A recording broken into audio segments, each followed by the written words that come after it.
sommes-nous?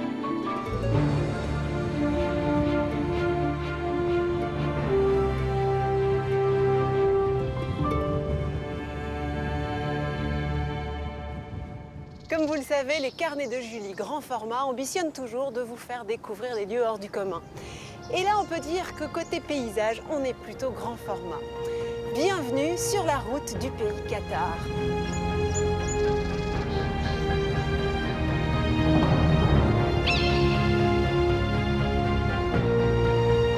Et on commence par la découverte de l'un de ces châteaux Qatar, l'un des plus célèbres, Quéribus, érigé sur un impressionnant piton rocheux sur une falaise calcaire des Corbières. Ce fut le dernier bastion de résistance à la fameuse croisade contre les Albigeois, les Cathares. Ça donne envie d'en savoir un peu plus. Allez, on monte.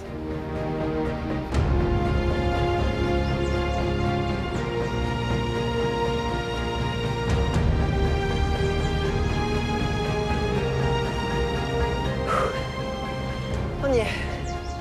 Ou presque. En tout cas, on est rentré dans la première enceinte du château. On pourrait dire d'ailleurs que c'est la bonne situation pour vous expliquer notre programme.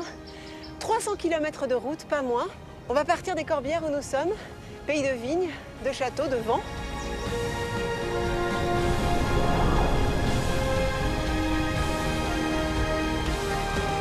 D'abbayes aussi, qui recèlent beaucoup de trésors.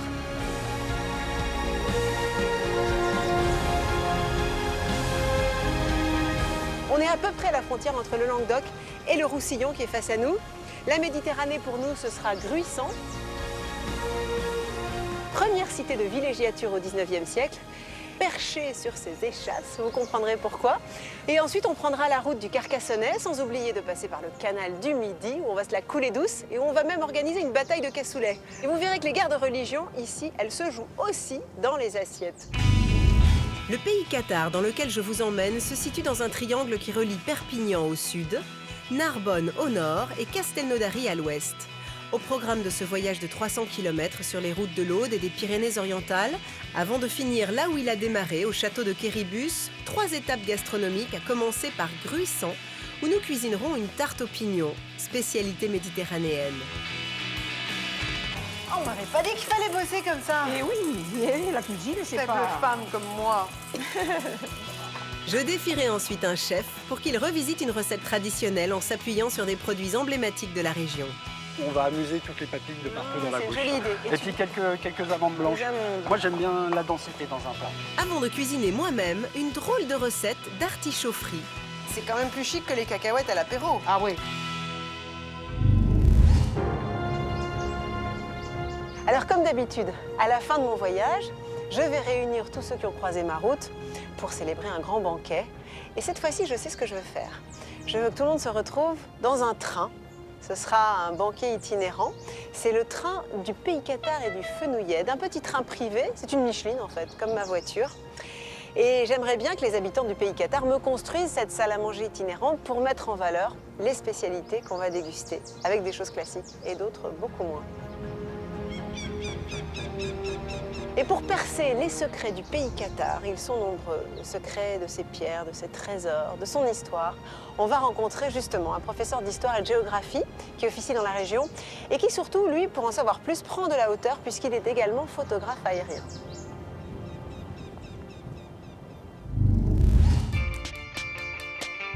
Ce matin-là, sur l'aérodrome de Lézignan-Corbières, au milieu des parachutistes en partance pour le grand saut, Philippe Calas, accompagné de son pilote Christophe, embarque à bord d'un Cessna pour un survol du pays Qatar. Philippe est surtout connu dans la région pour être le photographe attitré des châteaux et des vieilles pierres. On part donc de Lézignan-Corbières, on descend en plein sud en direction des châteaux de Quéribus et Peyrepertuse. Et on va survoler au passage la cité de la Grasse, on va survoler Villerouge Terménès, la cité Qatar où a vécu le dernier parfait Qatar. Au programme de ce survol, mettre en boîte de nouvelles photos qui seront publiées dans son prochain livre, car Philippe ne se lasse pas d'admirer sa région depuis les nuages. Le constat est que les gens qui habitent dans nos régions, c'est leur lieu de vie, c'est donc le patrimoine bâti qu'on trouve par ici. Ça fait partie de leur environnement et ils ne se rendent pas forcément compte de cette richesse. Et de prendre du recul aérien, notamment, ça permet de s'en rendre compte aussi. En 1h30 de vol, Philippe va engranger près d'1 millier de clichés. Quéribus, Perpertus, Aguilar ou Puylaurens, autant de châteaux qui résonnent comme un voyage dans l'histoire que se plaît à faire partager ce passionné. Comment ne pas aimer sa région et comment ne pas avoir envie de faire partager ça? En véritable amoureux de sa région, j'aimerais justement que Philippe me la fasse partager encore plus, en s'occupant de l'organisation de notre banquet, s'il est d'accord bien sûr. C'est ici, au cœur du château de Quéribus, qu'il m'a donné rendez-vous.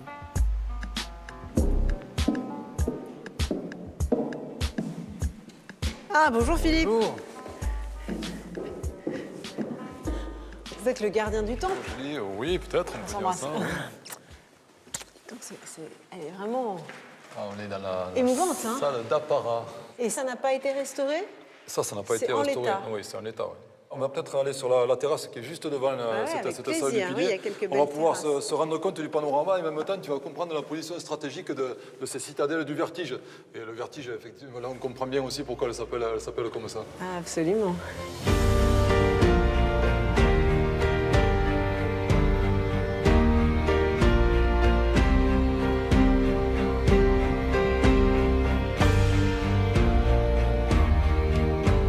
Alors là, on voit un autre château, Le château de Perpertus. Perpertus. Ah Voilà. oui, j'en ai entendu On parler. on le distingue sur C'est la la arête montagne rocheuse. aussi. Là, ouais, on dirait vraiment un bateau. C'est ça. Et comme ici, on a vraiment utilisé au mieux le site Le site, naturel. ouais. Et alors, explique-moi, dans ce château de Quéribus, là, j'ai compris que c'était l'un des derniers, pour ne pas dire le dernier, oui. château qui avait abrité les Cathares, Ouais. retranchés et poursuivis du coup par les croisés. C'est 1255 le siège. Enfin, il n'y a pas eu le siège en fait. En 5 jours, il a cédé. Et donc c'était 10 ans, 11 ans après Montségur qui était le fameux château de château Montségur, ouais. qui a été assiégé pendant longtemps pour Ouais, le coup. oui, pour le coup. Ouais. Alors moi, je vais organiser un repas, un banquet qui promet d'être spectaculaire, à condition que je trouve quelqu'un dans la région, évidemment, qui puisse m'aider pour la décoration. Il se trouve que ça va se passer dans un train, donc c'est pas forcément commode, mais ça va être très beau. Oui. Et c'est du côté d'Aksat, tu sais, Oui. j'imagine que tu connais, le train du pays Qatar. Et voilà, j'ai besoin de quelqu'un qui, tu vois, ait un peu un esprit de la créativité, de l'imagination, qui sache mettre en valeur les matériaux du coin aussi, et qui nous crée une ambiance vraiment propre au Languedoc et en particulier à ce pays Qatar. Est-ce que tu as l'idée de quelqu'un? L'idée déjà me plaît beaucoup, c'est le train du pays Qatar. Et oui, je connais une décoratrice, Camille, qui doit pouvoir nous proposer ça, qui est à Carcassonne. Donc je peux peut-être aller lui poser la question, voir si, Ça si tombe elle très bien. serait, si elle serait C'est notre partante. pointe de compas. Oui. Le défi est ce lancé. sera avec plaisir, oui. Oui, effectivement, c'est un défi dans un train. Maintenant, je vais aller du côté de Cucugnan. Cucugnan, juste C'est ça, en hein, dessous, c'est voilà. ce petit village-là, Au milieu voilà. entre Quéribus et Perpertus. Ouais, c'est joli d'ailleurs.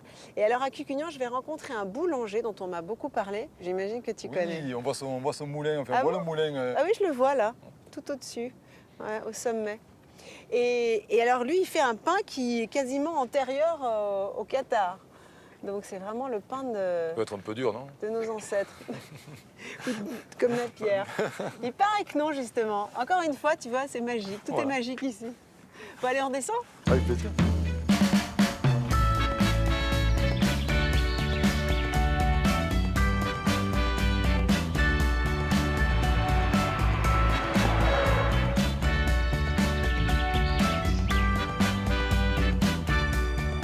On l'a vu tout à l'heure de notre perchoir, Cucugnan n'est qu'à quelques encablures de Quéribus. Et ça tombe bien, on va s'y rendre pour rencontrer un boulanger pas comme les autres. Il s'appelle Roland Feuillas, il s'est installé là en 2004. Il a remis en état le moulin traditionnel du village.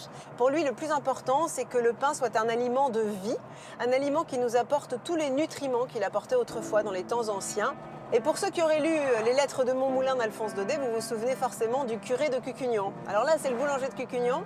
Et vous allez voir qu'avec le pain de Roland, on va pas en enfer. On va direct au paradis. Le ciel est plein de joie, la nuit est parfumée. Ah, quel parfum subtil! Odeur de feu de bois, douce odeur de fumée, odeur du mois d'avril.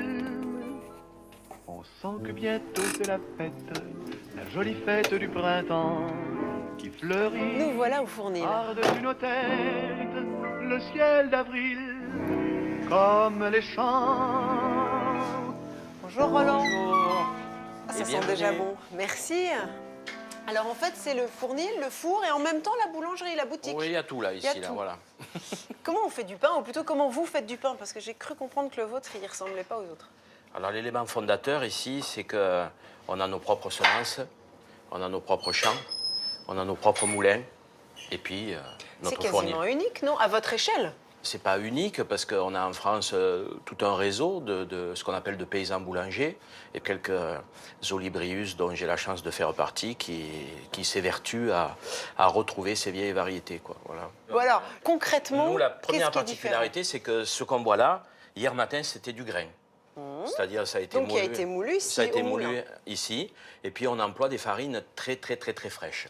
Et ce que je recherche beaucoup, c'est la digestibilité, qui est un Cette énorme fameuse problème. intolérance au gluten, Alors, il suffit dont de voir beaucoup de gens un se pâton plaignent de pain aujourd'hui. pour voir que là-dedans, les gluten, ils sont plus que gentils, ils sont inoffensifs. On le voit au premier coup d'œil. C'est-à-dire que le gluten donne la tenue du pain, Voilà. c'est ça? Et Donc là, ça si fait tu son le- élasticité. Donc Voilà, là, si il est vous plus le souple. touchez, vous allez voir qu'il est tout mou, quoi. C'est d'une mollesse incroyable. C'est vrai, c'est Voilà. vrai. En passionné et connaisseur, Roland m'a préparé un cadeau. Un pain dont les graines remontent à l'Antiquité. Une variété que l'on appelle en grain ou plus communément petit épeautre. Là, on est 8000 ans en arrière. Ah bon? C'est-à-dire avec du blé qui poussait il y a 8000 ans? Oui, à peu près.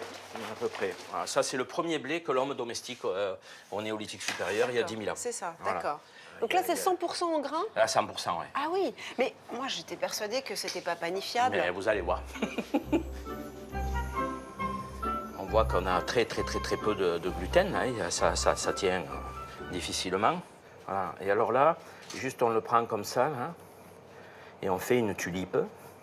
Voilà, on fait une tulipe. petit, Et cette tulipe, on la met à la tête en bas. D'accord. Ouais, Voilà. j'y vais, je me tente. C'est de la colle, hein. Ah oui, c'est de la colle. Ah non, mais ça pourrait faire un bon mortier si vous voulez construire un nouveau bâtiment. Voilà, tac. Hop, et là, c'est là Voilà. où? C'est là où? Là, et là, C'est juste là où à tout la se joue. rassembler. Hop, Voilà, hop, et hop, hop. voilà. Eh, je vais C'est peut-être bon. me mettre au rugby. C'est tout bon. Voilà. La grosse D'accord. particularité, c'est qu'on est sur la seule et unique céréale au monde qui a les 20 acides aminés. Ah, Voilà, la c'est totalité. vrai que normalement, enfin, j'ai toujours entendu dire qu'il n'y avait aucun aliment complet, qu'il Ouais. fallait une C'est combinaison l'aliment d'aliments complet. pour Et avoir... c'est l'origine du blé, le premier blé que l'homme domestique. C'est quand même bouleversant, quoi. Qu'est-ce qui a déclenché cette passion pour cette elle est- graine, pour le blé? S'il existe un sujet qui est extrêmement passionnant, c'est vraiment le pain. C'est-à-dire que je pense que c'est pas une vision floue, etc. Il est vraiment transsubstantiel, le pain. Il incarne beaucoup de choses. Et puis, il est très formateur, quoi. C'est-à-dire qu'on peut croire dans, aujourd'hui, la manière très moderne de faire du pain, que l'on fait du pain, mais en fait, c'est totalement faux. Si vraiment on s'intéresse au pain, c'est le pain qui vous fait. Voilà, complètement. Qui sèche pas. Roland couvre ses pâtons avec un linge en lin, comme des bébés, pour les laisser pousser. Le temps pour lui d'amener son four à la bonne température, 260 degrés. Ce qui est extrêmement intéressant, c'est qu'on va enfourner à 260, mais on défournera peut-être à 210.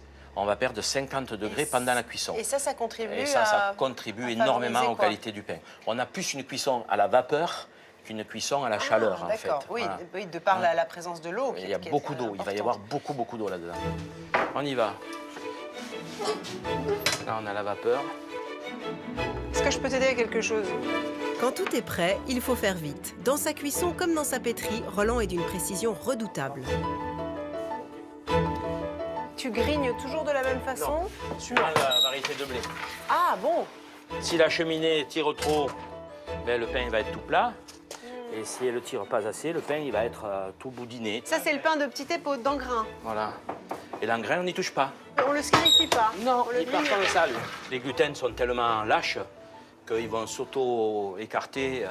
Ça va se faire tout seul. Mais comment expliques-tu que cet aliment, entre guillemets, parfait, soit si peu connu, si peu répandu?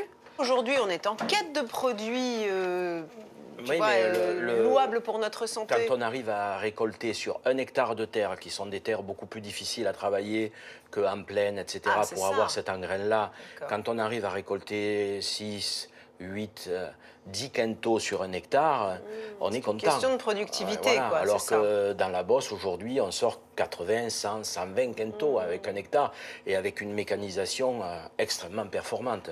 Là, la mécanisation, il va falloir faire très attention. On a des tout petits épis, tout frêles. Ah, je crois qu'il y a des clients, là. Bonjour. Bonjour.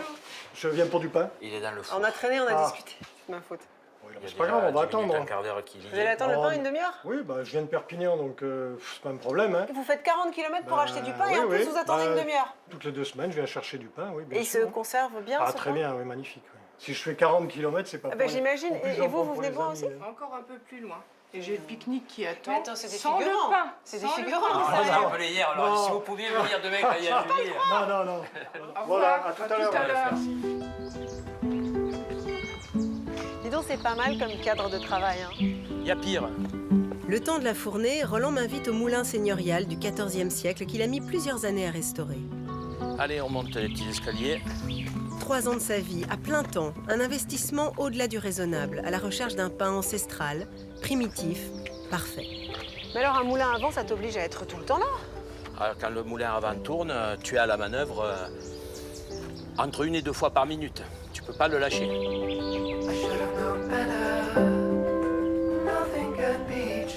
C'est comme un marin sur un beau voilier, un vieux gréement. Voilà, il a des rides partout, là. Et nous, c'est un petit peu pareil. C'est le prix de la passion, quoi. C'est le prix de la passion.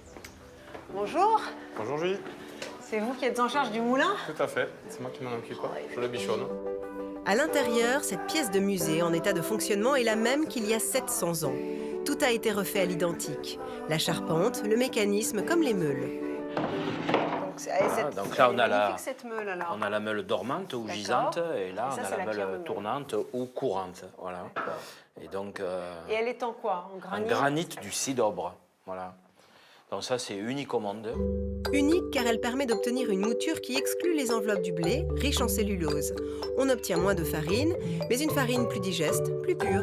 Je cherche le pain que Brillat Savarin, Augustin Parmentier, etc. ont mis au pinacle de la gastronomie française à la fin du XVIIIe siècle et qu'après on a eu de cesse que d'essayer de copier. Donc ce qui m'intéressait, c'est de retrouver ce pain-là. 30 minutes plus tard, c'est l'heure de la fournée. Un moment sacré pour Roland qui écoute son pain comme on écoute une musique. Son autre passion. Et tu testes la cuisson Ouais. au son? Ouais. Voilà, ça doit sonner creux comme un tambour. Je tape hein, pour comprendre. Ah oui, d'accord. Voilà. Ouais, c'est trop ce son. Ce son creux. J'aimerais bien t'aider, mais je crois que je vais me brûler, non? C'est un peu chaud. Ah ouais, en effet. J'ai bien fait de m'abstenir. Ah, ça c'est l'engrais. Voilà l'engrais qui est là. Magnifique. Alors là, Ah là, j'ai l'impression qu'ils sont encore plus... Ah oui, c'est fou. Là, il y a vraiment un côté beurré, toasté, Ah ouais, tartiné. Franchement, si ça vous donne pas envie de croquer dedans, j'ai rien compris. Hein. tu vas venir Dis-moi. mettre ton oreille. Ouais, sur le pain? Il doit te parler. Ah oui. Ah, c'est fou, il crépite. Ça crépite. Ouais. Un pain qui chante, des clients heureux qui font des kilomètres et un boulanger paysan et philosophe jusqu'au bout des ongles. Je n'ai pas fait le voyage pour À rien. la prochaine. Merci, au revoir. Ce pain trônera sur la table du banquet, j'en suis sûre. On a une acidité quand même. Hein, Incroyable. Oui, mais pas dominante. mais qui n'est pas Parce que dominante. souvent, dans les pains même dits de campagne, au levain, tu as ce côté justement acide qui est trop marqué, tu vois. Et là, on est parfait en équilibre. Chez vous, faites le test. Vous prenez le pain de votre meilleur boulanger, celui en tout cas en qui vous avez confiance. Vous l'ouvrez, vous le regardez, vous le sentez, vous l'écoutez et vous mettez le nez dedans. Parce que là, c'est vrai que si ça parle pas, c'est mauvais signe. Et là, ça parle. Alors là, on est feu de cheminée un peu. On est Ouais, tabac, c'est marrant. Oui, on a un peu des de arômes de tabac, tabac là. un petit peu, de tabac blond. J'ai envie d'attaquer Voilà. Alors là, il faut couper l'engrais voilà, très très fin. très fin. Voilà. Parce que vraiment, rien qu'à la couleur, déjà, ça me parle. Ça, c'est ma curiosité. Donc là, on est sur les rives sud du Mont Ventoux. On est à 1200 mètres d'altitude. Mais là, on a vraiment quelque chose qui Parce que est c'est particulièrement bien fait. gourmand, Quoi. ça. Ah ouais, C'est ce que je te dis, on a l'impression qu'on a le beurre avec le pain, mais il y a un côté un peu maïs, fruits secs. Oh, c'est étonnant, ça. Roland, dans 2 jours, je vais organiser un repas un peu exceptionnel. Enfin, je l'espère. Et tu imagines bien que je ne conçois pas que ce repas se fasse sans ton pain. Et si possible, sans toi. Ah. Le pain, on va faire ce qu'il faut. Moi, ça risque d'être plus difficile. C'est vrai? Mais Bon. ça, je vais essayer. C'est par hasard, entre Voilà. 2 fournées, tu vois, t'as l'occasion, tu es le bienvenu. Et on peut dire qu'aujourd'hui, avec moi, et je ne suis pas la seule d'ailleurs, tu as vraiment mis en pratique la Maxime Cattard. Tu m'as donné à connaître ce que tu connais, et tu m'as donné à aimer ce que tu aimes.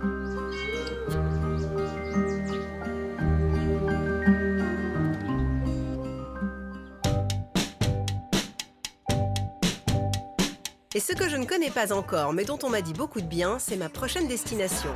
Direction Gruissant, au bord de la mer. Une ville ceinturée d'eau, où historiquement on faisait du sel. On traverse d'ailleurs quelques beaux marais salants avant d'y arriver.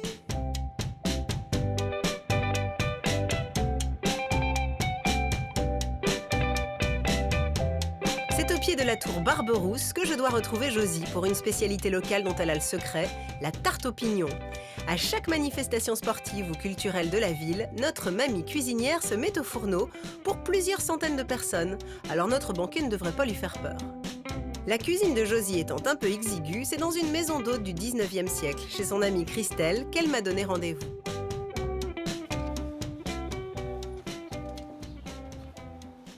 Bonjour Christelle. Bonjour Julie. Alors voilà, merci. Voilà la fameuse maison de Gruissant. Comme c'est joli. Écoute, ouais, Sous le on a eu soleil. la chance de trouver cette magnifique maison. Donc c'est fin du 19e. Et Ah oui, puis, comme on le voit au elle est carrelage, vraiment d'ailleurs. En structure, voilà, traditionnelle, hein, exactement. Ah oui, on sent l'ambiance maison de famille 19e, les carreaux de ciment. Mais alors, on monte? Alors oui, Josie nous attend, Et elle est déjà en train de fricoter là-haut. je pense. C'est au 2e étage, dans le grenier de cette maison de maître, que m'attend Josie. Un grenier réaménagé. Et bonjour Josie. Avec Josie à la cuisine. Josie à la cuisine. Elle se mérite cette tarte aux pignons, hein? On peut monter les étages, vous êtes au sommet. Ah oui.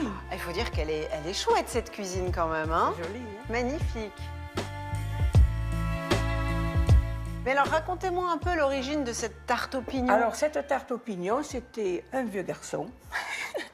Un vieux garçon qui était pâtissier et très bon. Dans le pâtissier. village? Dans le village, pas très loin d'ici. Il y a combien de temps? Dans les années 60, il s'est D'accord. arrêté. Ah oui, vous ça voyez. remonte pas si loin. Il habitait au bout de la rue. Et il faisait ça avec sa maman. C'est lui qui l'avait créé? C'est lui qui l'a inventé. Qui a mis au point la recette? Qui l'a inventé.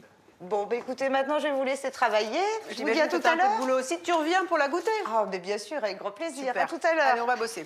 Alors, Josie s'attaque d'abord aux 2 disques de pâte feuilletée qui constitueront l'armature de son gâteau. Elle a mis le premier au four et s'attaque au suivant avec un drôle d'instrument. Voilà. pâte feuilletée. Pâte Maison ou pas? feuilletée. Oh, bah dis-moi. Maison Qu'est-ce que ou c'est que pas. ça? Eh ben, un hérisson. Ah oui, et t'attaques ton mari avec ça aussi? Voilà. Ah mais c'est hyper pratique ça. Oui. Ah, je connaissais pas. 2e étape de cette recette qui demande une grande précision, réaliser une crème pâtissière. 4 jaunes d'œufs sont blanchis avec 100 g de sucre. Faut dissoudre le sucre. Bien comme il faut. Ça donne un peu de légèreté, c'est ça? Oh, on m'avait pas dit qu'il fallait bosser comme ça. Et oui, et la cuisine, c'est Faible pas... femme comme moi. Et la cuisine, tu l'as apprise comment d'ailleurs? Cette famille? Mes parents étaient bouchers. Ah, quand même. Bouchers, charcutiers. Il y avait un Alors, atavisme alimentaire. On faisait la charcuterie, on faisait pas mal de plats cuisinés. Et moi, ça m'a toujours plu. Josie rajoute ensuite 80 g de farine et un demi-litre de lait tiède avant de faire chauffer le tout sur feu très doux. À petit feu, il faut tourner tant qu'elle n'a pas fini d'épaissir. D'accord. Il faut que la farine Bien cuise, sûr. sinon on Tu as sent raison, trop le tu as goût de la raison, farine. Bien sûr. Allez, là c'est bon. bon Là c'est bon. Alors là maintenant, La crème pâtissière bien épaissie, on y rajoute 125 g de poudre d'amande et 4 cuillerées d'essence d'amande amère. Tu corses. oui, Hop, 1, 2, 3, et quoi 4. On passe ensuite au montage du gâteau en répartissant la crème sur le premier disque avant de recouvrir avec le deuxième. Il faut mettre le côté plat au-dessus. Oui. Tu sais qu'il y a quand même, en tout cas à l'odeur, un côté galette des rois. Hein. Pour terminer, Josie monte les 4 blancs d'œufs en neige pour sa meringue. Ouais, nickel. nickel chrome, comme on dit. Et il rajoute 200 g de sucre avant d'étaler tout cela sur son gâteau. En fait, c'est une tarte amande, pignon, meringuée. Voilà. C'est ça. Et là, donc, on rajoute les pignons, je suppose. Et là, maintenant, tu ajoutes les pignons. Voilà. Les pignons.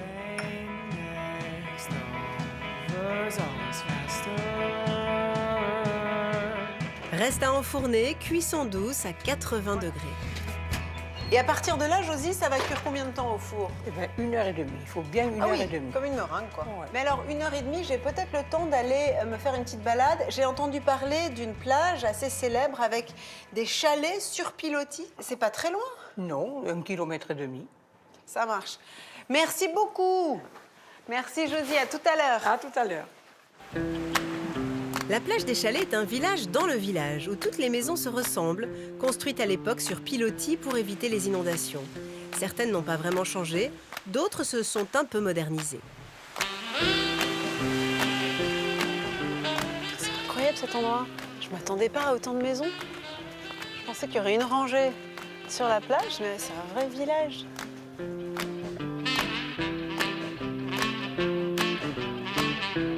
Bonjour. Bonjour. Bonjour. Je me promène, mais je découvre en fait l'endroit. Mais la plupart des maisons sont pas habitées, c'est ça, pendant l'hiver? Pendant l'hiver, non, quelques-unes, mais pas. On est quelques chalets, une centaine de chalets à être habités à l'année. Ah, vous êtes l'exception qui confirme la règle. Non, il y en a quand même. Il y en a quelques-uns. Peut-être 300 chalets sur 1200. Il y a 1200 chalets? Ouais. Non. Oui, oui. Ah oui, mais moi je m'attendais à quelques petits cabanons, quoi. En fait, ce sont des vraies maisons à part entière et c'est un vrai village finalement. Oui. Un village immortalisé par Jean-Jacques Benex dans son film 37 le matin. Un film culte qui met en scène Betty et Zorg, incarnés par Béatrice Dalle et Jean-Hugues Anglade, vivant une histoire d'amour dramatique au cœur de l'hiver dans un de ces chalets de la plage de Gruissan.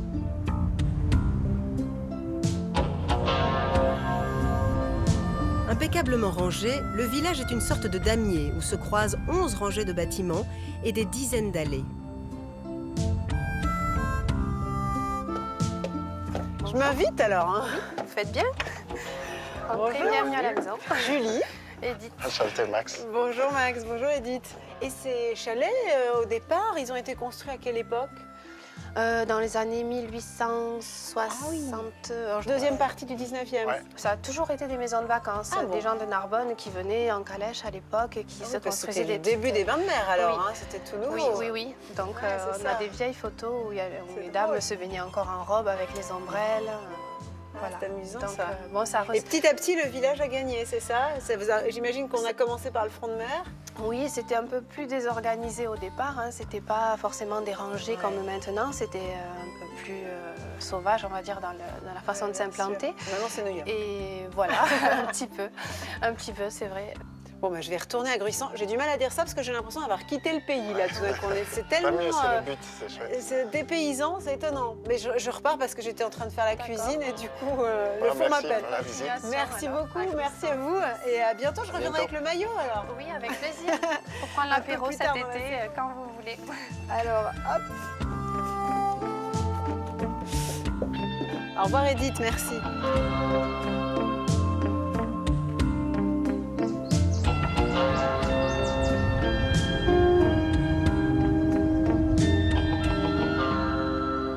Oh, magnifique, on dirait que j'arrive à point nommé.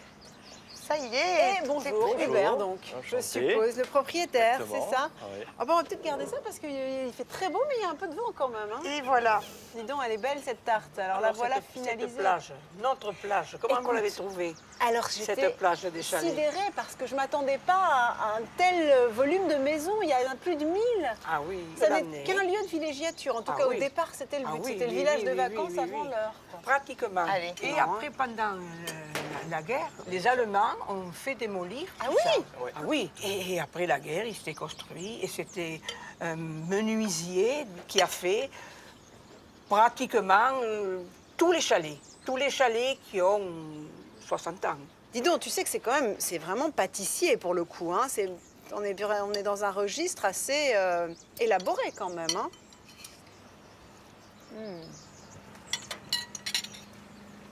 Oh, est-ce que c'est bon? Tu vois, j'avais un petit doute sur l'ajout de l'amande amère. Je me demandais si ce serait pas trop fort, mais il faut ça. Ce qui est bon, c'est qu'il y a un côté, grâce à la meringue, un peu macaron, quoi, un peu élastique. J'adore ça. Elle a tout, cette tarte.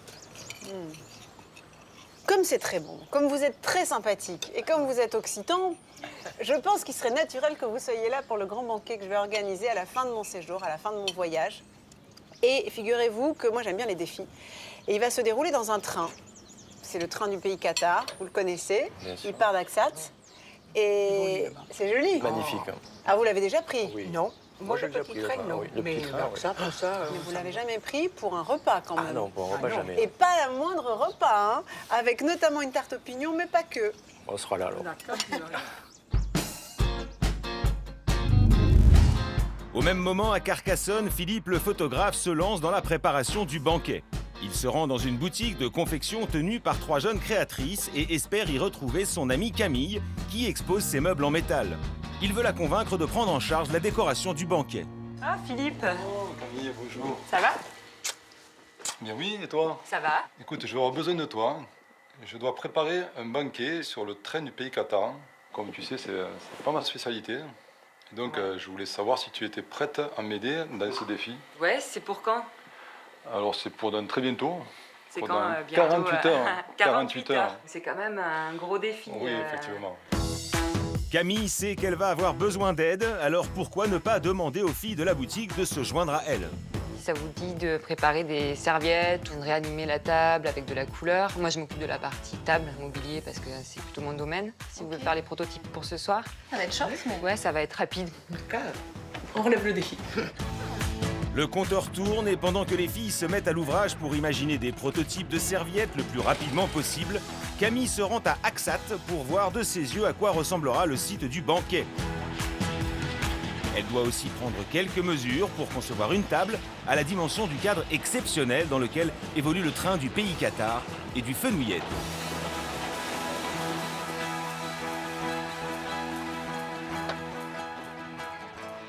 Ok, mais par contre, il y a plein de bancs. Vraiment, la table, elle passera pas. Enfin, faut vraiment ça. Est-ce que vous pensez qu'on peut démonter les bancs? Non, il faut tout enlever. Pour l'équipe du train, ce défi est une première. Tous se prennent au jeu et commencent le démontage des bancs à vitesse grand V. Elles sont bien rouillées, les bancs. On a plus l'habitude de faire le nettoyage de printemps qu'à enlever les banquettes, en fait. Ah, mais celui-là, il a l'air de tourner dans le vide. Et les gars, il y en a un qui est cassé. Le démontage des bancs avance à grands pas jusqu'à ce qu'un détail technique vienne enrayer la mécanique. Par rapport au parcours, vous savez que vous avez 3 tunnels. Non, j'avais pas prévu ça. Sans lumière, donc. Hein. Ok, bon, mais je vais aller faire un tour. C'est vers là-bas?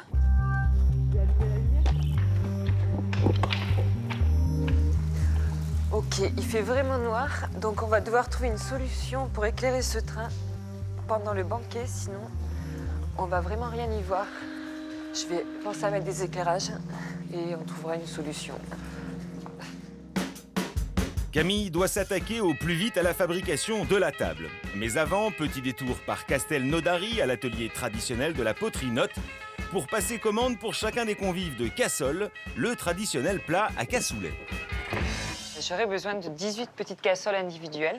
Est-ce que vous avez ça en stock ici? Un stock, on va pas avoir. Je vais y mettre de suite pour... Ouais, pour pouvoir les faire d'ici pour 2 jours. Pour dans 48 heures, ça va être... Si, ça va être possible. On va faire le maximum. Ok, super. La journée est déjà bien entamée et Camille n'a toujours pas encore commencé la construction de la table. De retour à son atelier, elle s'empresse de descendre à la cave en espérant y trouver suffisamment de bois pour fabriquer le plateau.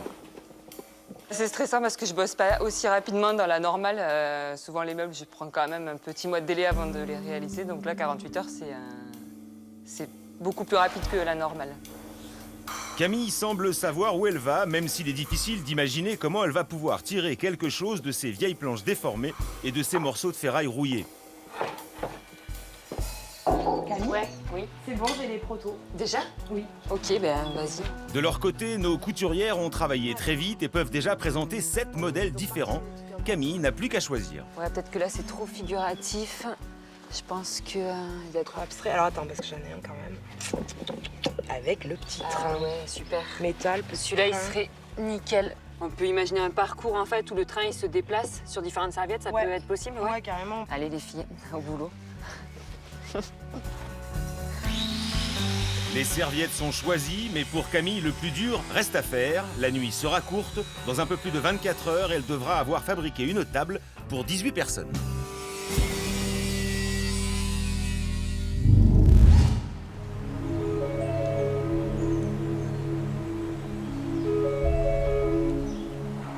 Corbières pour découvrir un lieu d'une valeur inestimable, l'abbaye cistercienne de Fontfroide. On va la découvrir avec Nicolas qui gère le vignoble puisqu'elle est installée au cœur du vignoble de Fontfroide. Elle est d'une qualité architecturale unique. Elle a vraiment été conservée en l'état depuis le XIe siècle. Pour tout vous dire, outre la beauté des lieux que l'on m'a beaucoup contés, cette étape est un peu intéressée. Je compte bien choisir là-bas les vins de notre banquet.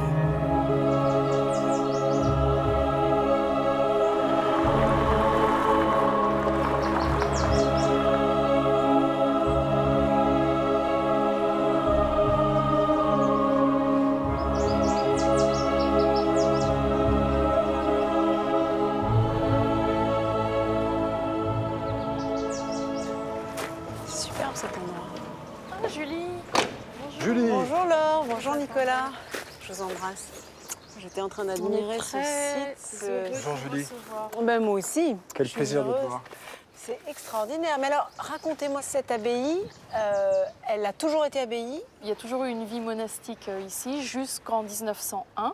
Et en fait, en 1908, ah oui, il y a les cloches qui sonnent parce qu'on a le chœur grégorien de Paris qui est en résidence pendant toute la semaine. Mais pour vous raconter cette histoire, en 1908, cette abbaye était à la vente. Et c'est un archéologue américain qui s'appelait George Cray Barnard qui voulait l'acheter. Et il voulait démonter le cloître pour le transporter aux États-Unis. Et mon arrière-grand-père l'a su. Donc il a surenchéri sur George Cray Barnard, il a acheté Fontfroide et il a consacré le restant de sa vie à reconstruire, enfin restaurer l'abbaye. Et vous la trouvez dans l'état, il nous l'a laissée dans un merveilleux état. Une maison de famille en quelque sorte, que se partagent 47 copropriétaires, tous descendants de Gustave Fayet, l'arrière-grand-père de Laure.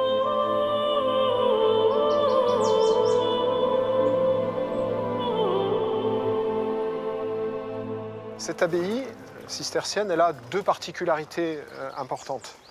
La première, c'est qu'elle est complète. Et c'est très rare. La plupart des abbayes ont été démantelées après la Révolution. Non. Et donc, il y a tous les bâtiments. Oui. Elle est gigantesque, on a l'impression d'être dans une ville, une citadelle. C'est presque. pratiquement une ville. Il ne faut pas oublier ses contreforts. qu'au XIVe siècle, il y avait peut-être 300 personnes qui vivaient ici. Et la deuxième particularité, c'est aussi une maison familiale. Puisque je vis ici avec mon épouse et mes enfants, mes beaux-parents, qui essayent de la développer et de la transmettre demain aux générations suivantes, ce qui est un travail qui est assez difficile. Inutile de vous dire que l'entretien est permanent. Chaque euro récupéré grâce aux visites passe dans la restauration.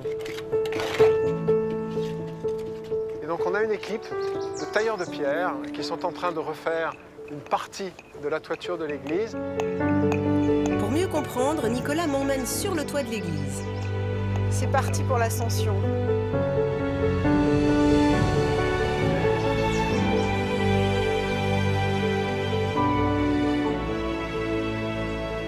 Waouh, on a une belle vue d'ici, dis donc. Et attends, c'est pas fini parce qu'il va falloir qu'on monte sur les toits maintenant. Attends, je profite un petit peu quand même. C'est superbe ce jardin ourlé de buis.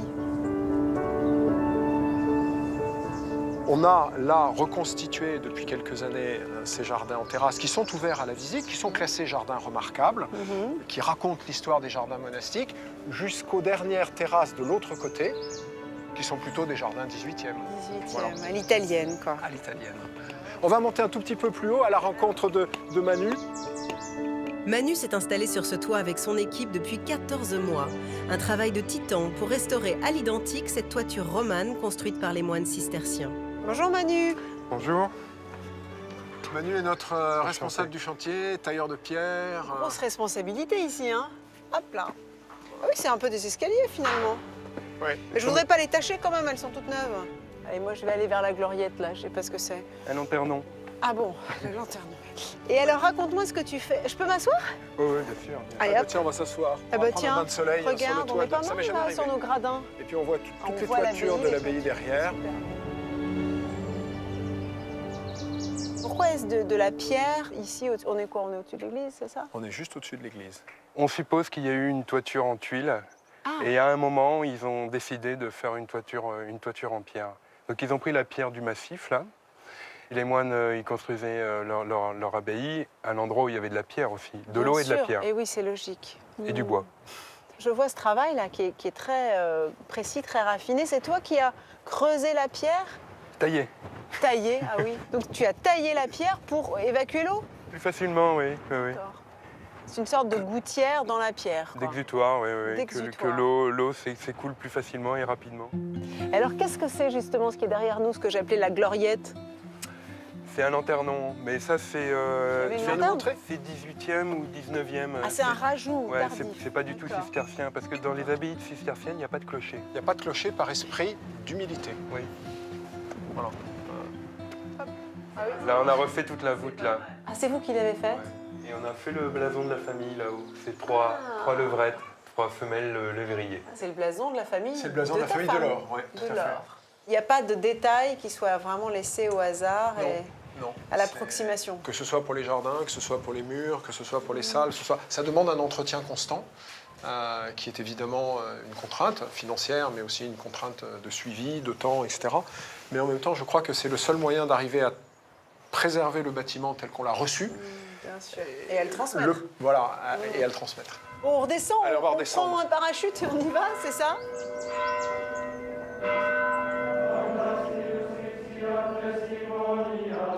Ah, voilà. Oh, dis donc, ça c'est le cloître. Regarde, voilà, donc là c'est le cloître. Et derrière, les corbières, l'abbaye étant complètement enchâssée dans les montagnes. Et alors j'entends des chants. D'où viennent-ils? On a la chance d'avoir le chœur grégorien de Paris qui chante en ce moment. Et ils chantent ici régulièrement? Alors, ils chantent pendant une semaine, qui est la semaine sainte, et ils vont chanter tous les offices. Voilà. Qu'est-ce qu'il est beau ce cloître. C'est superbe. C'est un magnifique cloître gothique qui n'a pas été touché depuis dans le pur style. le XIIIe siècle.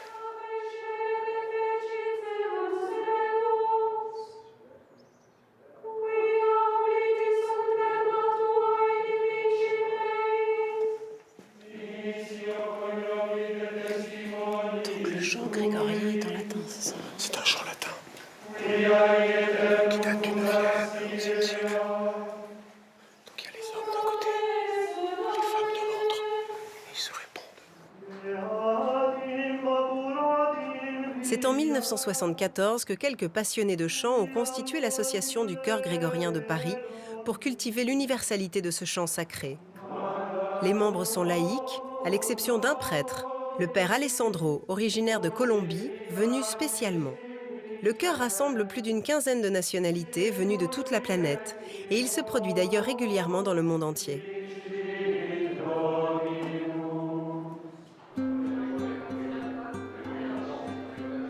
Durant une semaine, ils vivent aux côtés de la famille de Nicolas, qui m'invite d'ailleurs à les rejoindre dans la salle à manger où Laure prépare le repas. Vous avez faim? J'arrive d'ailleurs au moment du bénédicité. Bon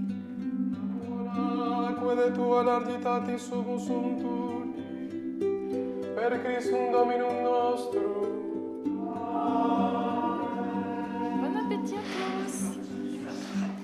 Ah, Julie. Bonjour à tous. On vous a laissé une petite Avec place. plaisir. Merci Laure. Au menu, une daube de sanglier. C'est aussi une spécialité de la région, cuisinée avec le vin de l'abbaye qui, j'espère, trônera sur la table de notre banquet.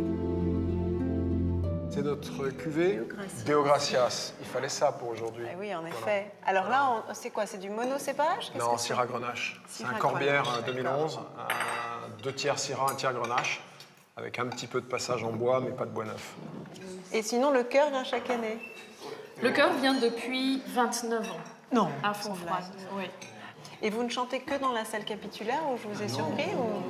Non, toute l'église, on peut sonner les pierres un peu à différents endroits. Vous chantez régulièrement, plusieurs fois par jour? À quel rythme? On fait entre 6 et 8 heures de chant. Ah, quand même par jour, oui. Par jour. On s'est levé à Oui, 5 non, heures. 6 à 8 heures de chant? Non, mais c'est entre sans 4 blague. et 5 heures aujourd'hui. Mais c'est normal, c'est Oui, c'est pas des vacances, quoi, en fait. Je me disais, c'est chouette, quand même. Dans vacances, il y a le chant, mais tout le monde, et même nous, moi ça fait 23 ans que je viens, et on est toujours émerveillés. 23 ans? Ah oui, en effet. On a coupé les portables, on n'a pas Internet, on vit en communauté. Oui, c'est une retraite. C'est vraiment une rencontre par la liturgie, par la musique. Par la musique, chanter ensemble. Ça, c'est très, très important. Je dis toujours, Fontfroide devient le cœur du monde. Et on a des recettes du monde entier aussi. C'est gentil de revenir à Montpellier. Par ailleurs, c'est délicieux ce sanglier, hein, vraiment très bon. C'est le vin qui unifie tout. C'est le vin de Sainte-Froide, ça c'est bon pour tout. Même pour dire la messe, Alexandre. Même pour dire la messe. Voilà. Ah, il en faut. Alors, puisque vous avez un vin qui, outre le fait qu'il est délicieux, est atypique, ça m'intéresserait que vous puissiez d'abord venir lors d'un banquet que je vais organiser, en l'occurrence probablement dans un train, mais nous manquons de vin. Donc si par hasard vous pouvez nous apporter 1 ou 2 bouteilles, on n'est pas contre. Ben, je crois, si ma femme est d'accord, que nous serons heureux de venir et d'apporter quelques bouteilles. C'est gentil. Bon, j'inviterai bien les combien vous avez dit 55 membres du chœur. Franchement, hein. Mais il va falloir que je rajoute 2 ou 3 wagons. Mais j'ai pas dit mon dernier mot.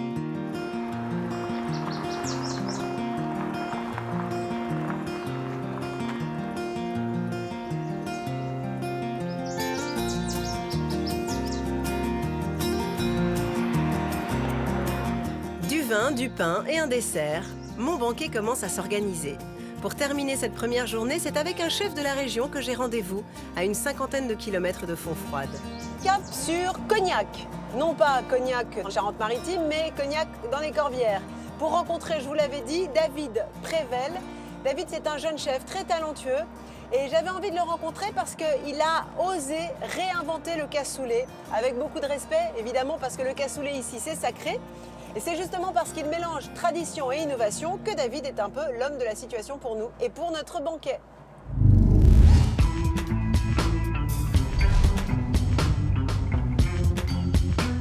Blotti au cœur des Corbières, l'auberge Côté Jardin, c'est avant tout un rêve, celui de David Prével, un jeune chef ayant fait ses classes auprès des plus grands.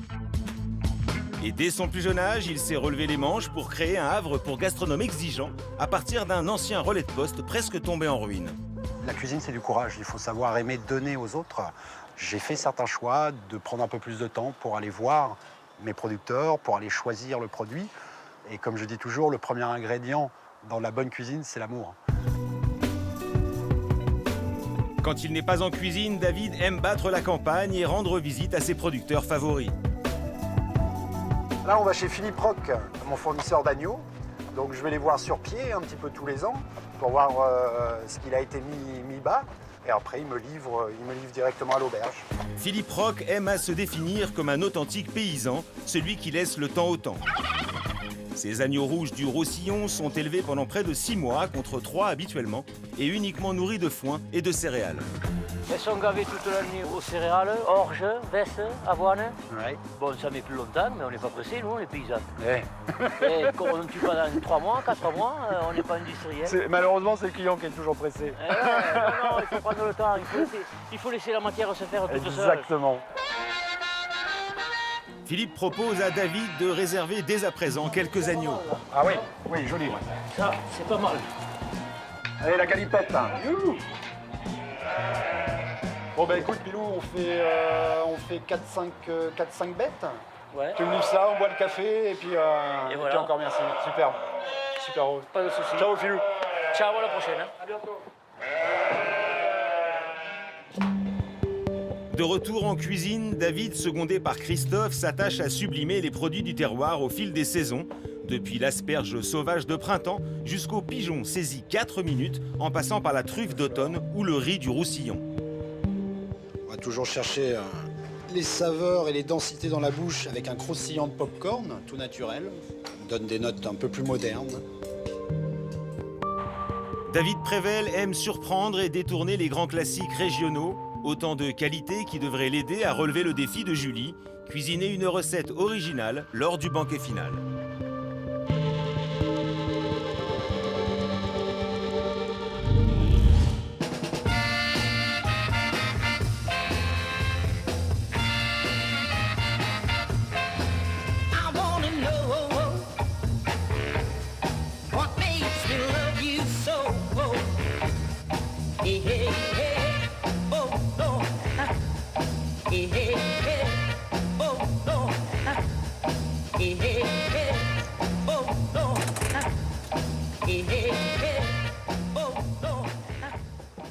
Bonjour David. Ça va bien? Ça va très bien et toi? Bien. Bienvenue à l'auberge. C'est une maison de famille? Non, un ancien relais de poste. Un ancien relais de D'accord. poste qui a toujours reçu, entre guillemets, des hôtes. Puisque depuis 1639, ça recevait les gens avec des chevaux, une écurie. 1600, ah oui, 17e. Ouais, 17e siècle, ouais. Et derrière, après, ça a été une grosse famille viticole. Oui, parce que je vois qu'il y a des vignes. Et juste devant, Il y a des vignes partout dans les Corbières. Et la cuisine, alors, c'est venu comment? La cuisine, c'est une passion familiale depuis toujours. Voilà. Pour moi, les plus grands cuisiniers, c'est les papis, les mamies et ma maman. Ça, on parle la même langue. On est d'accord. Donc un attachement à la cuisine familiale, la cuisine qui raconte une histoire, Tout à fait. la cuisine de terroir. Voilà. La cuisine sans mensonge et moderne, mais C'est ça. restée traditionnelle. Parce que je ne vais pas te demander de revisiter le cassoulet, mais peut-être qu'on pourrait, je ne sais pas, broder, tu vois, partir dans une création autour d'un produit local, emblématique. Les Ignans, je sais qu'il y a des oignons. Oui, oui. Il y a de l'agneau. Il y a l'agneau, oui. Et il y a, qu'est-ce qu'il y a d'autre? On est en, Il y a des en pleine aubergines. production d'asperges. L'asperge, c'est vrai. L'asperge verte de pays. On peut essayer Asperge et agneau, c'est vrai que ça se marie. Je plutôt trouve, pas mal, ça. ouais, je Ça trouve. te parle, ça? Oui, ça me botte Là-dessus bien, ça, un joli défi. J'aime bien. Alors fais attention parce que ce repas, ce banquet, il va pas être tout à fait classique et il va notamment se dérouler dans un train. Donc il faut que tu vois ton service puisse se faire dans des conditions peut-être un peu précaires. Tout à fait, ok. Tu vois comment je fais le train, tu Ouais, vois. j'ai bien Tu compris. vois le truc. J'ai bien compris.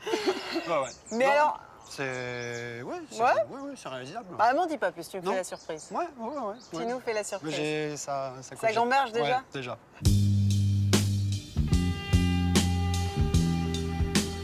En cette fin d'après-midi, David m'invite à boire un verre autour de quelques produits de saison qu'il aime à mettre en valeur.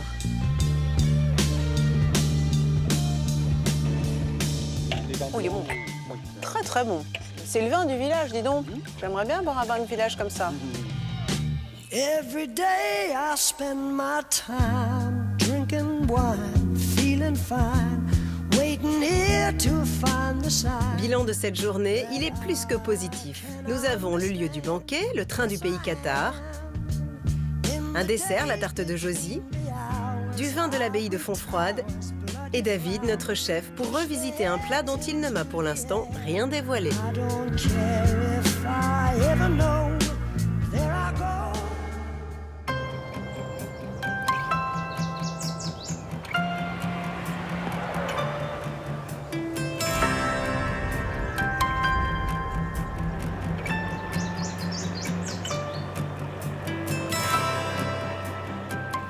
Nous voilà partis pour les bords du canal du Midi. Eh oui, on n'allait pas sillonner la région sans évoquer le canal. Et c'est justement au bord de ce canal que l'on va organiser une bataille de cassoulet. Rien n'est impossible pour les carnets de Julie.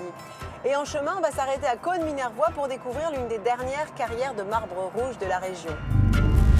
Sur la route entre Lézignan-Corbière et Bram, le long du canal du Midi, n'hésitez pas à faire une étape à Caunes-Minervois. On y trouve une curiosité naturelle, la dernière carrière de marbre rouge en France.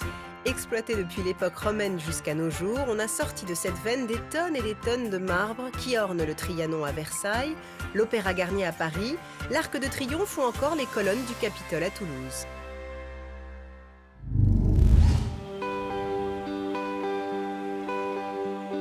Pour revenir au cassoulet, Prosper Montagnier, qui était un chef carcassonnais et qui notamment a été le créateur du Larousse gastronomique, disait que le cassoulet était le dieu de la cuisine occitane, que Castelnaudary en était le père, Carcassonne en était le fils et Toulouse le Saint-Esprit.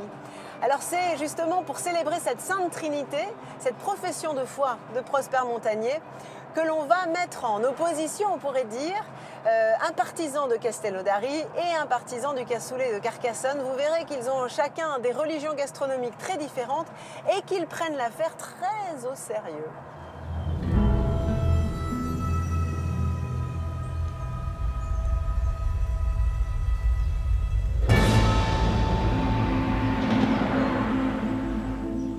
C'est en plein éclusage d'une pénichette de tourisme que je rejoins l'écluse de Béteil.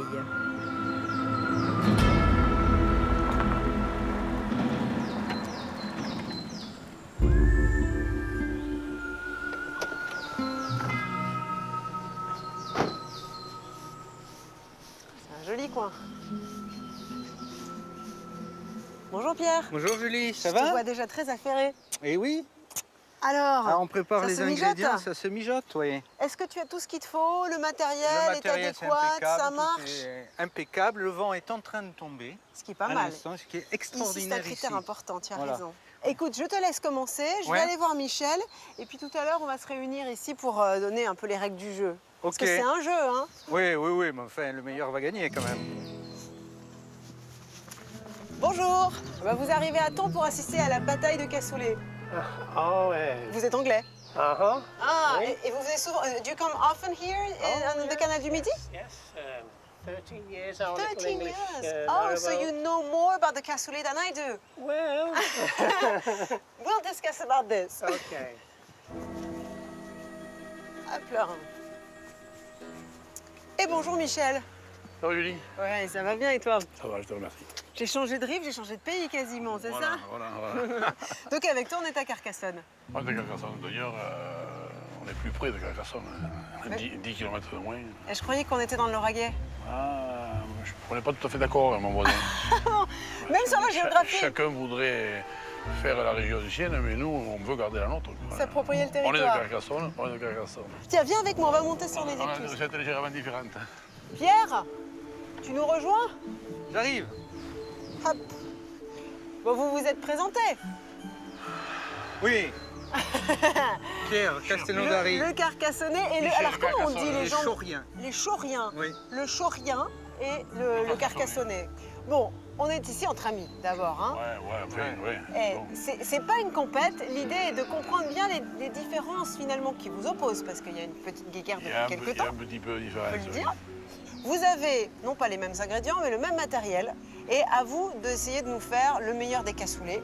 Et puis on goûtera tout ça sur un train, le train du pays Qatar. Et là, il va falloir régaler tout le monde. Bon, allez, à chacun à vos postes, feu, on y va. Et John, what's your favorite? Is it the cassoulet from Castelnaudary or the Carcassonne one? Oh, Castelnaudary. Oh gosh! Thank you very much. Bon, Thank you. là, le défi est énorme. My wife Carcassonne. Oh, bah c'est parfait. Ils sont parfaits, ces Anglais. Ils sont tellement diplomates. Thank you, John. Bye bye. Have a nice trip. Bon, à tout à l'heure, les gars.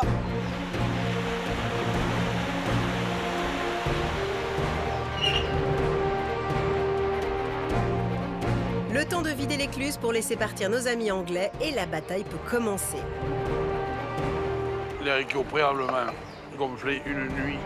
Rive droite, Michel, boucher charcutier, natif de Carcassonne. Rive gauche, Pierre, médecin spécialiste des articulations.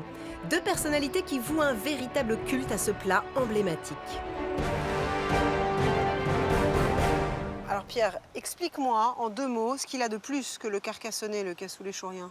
Le haricot qui est de Castelnaudary, par D'accord. définition.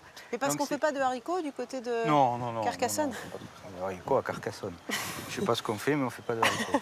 Ça, c'est quoi? C'est un type lingot, non? Alors ça, c'est du lingot. Lingot du Lauragais, alors? Du Lauragais. C'est un haricot qui est fragile, qui a une peau qui est très fine, qui est très goûtue. Donc qui est plus digeste, alors, Qui est j'imagine. plus digeste et qui prend pour le cassoulet plus facilement tous les sucres, tous les ingrédients du qui absorbe, cassoulet. c'est ça? Parce Qui que absorbe le bien. cassoulet, on parle toujours, vous le faites au confit, vous faites avec ça ou avec ça.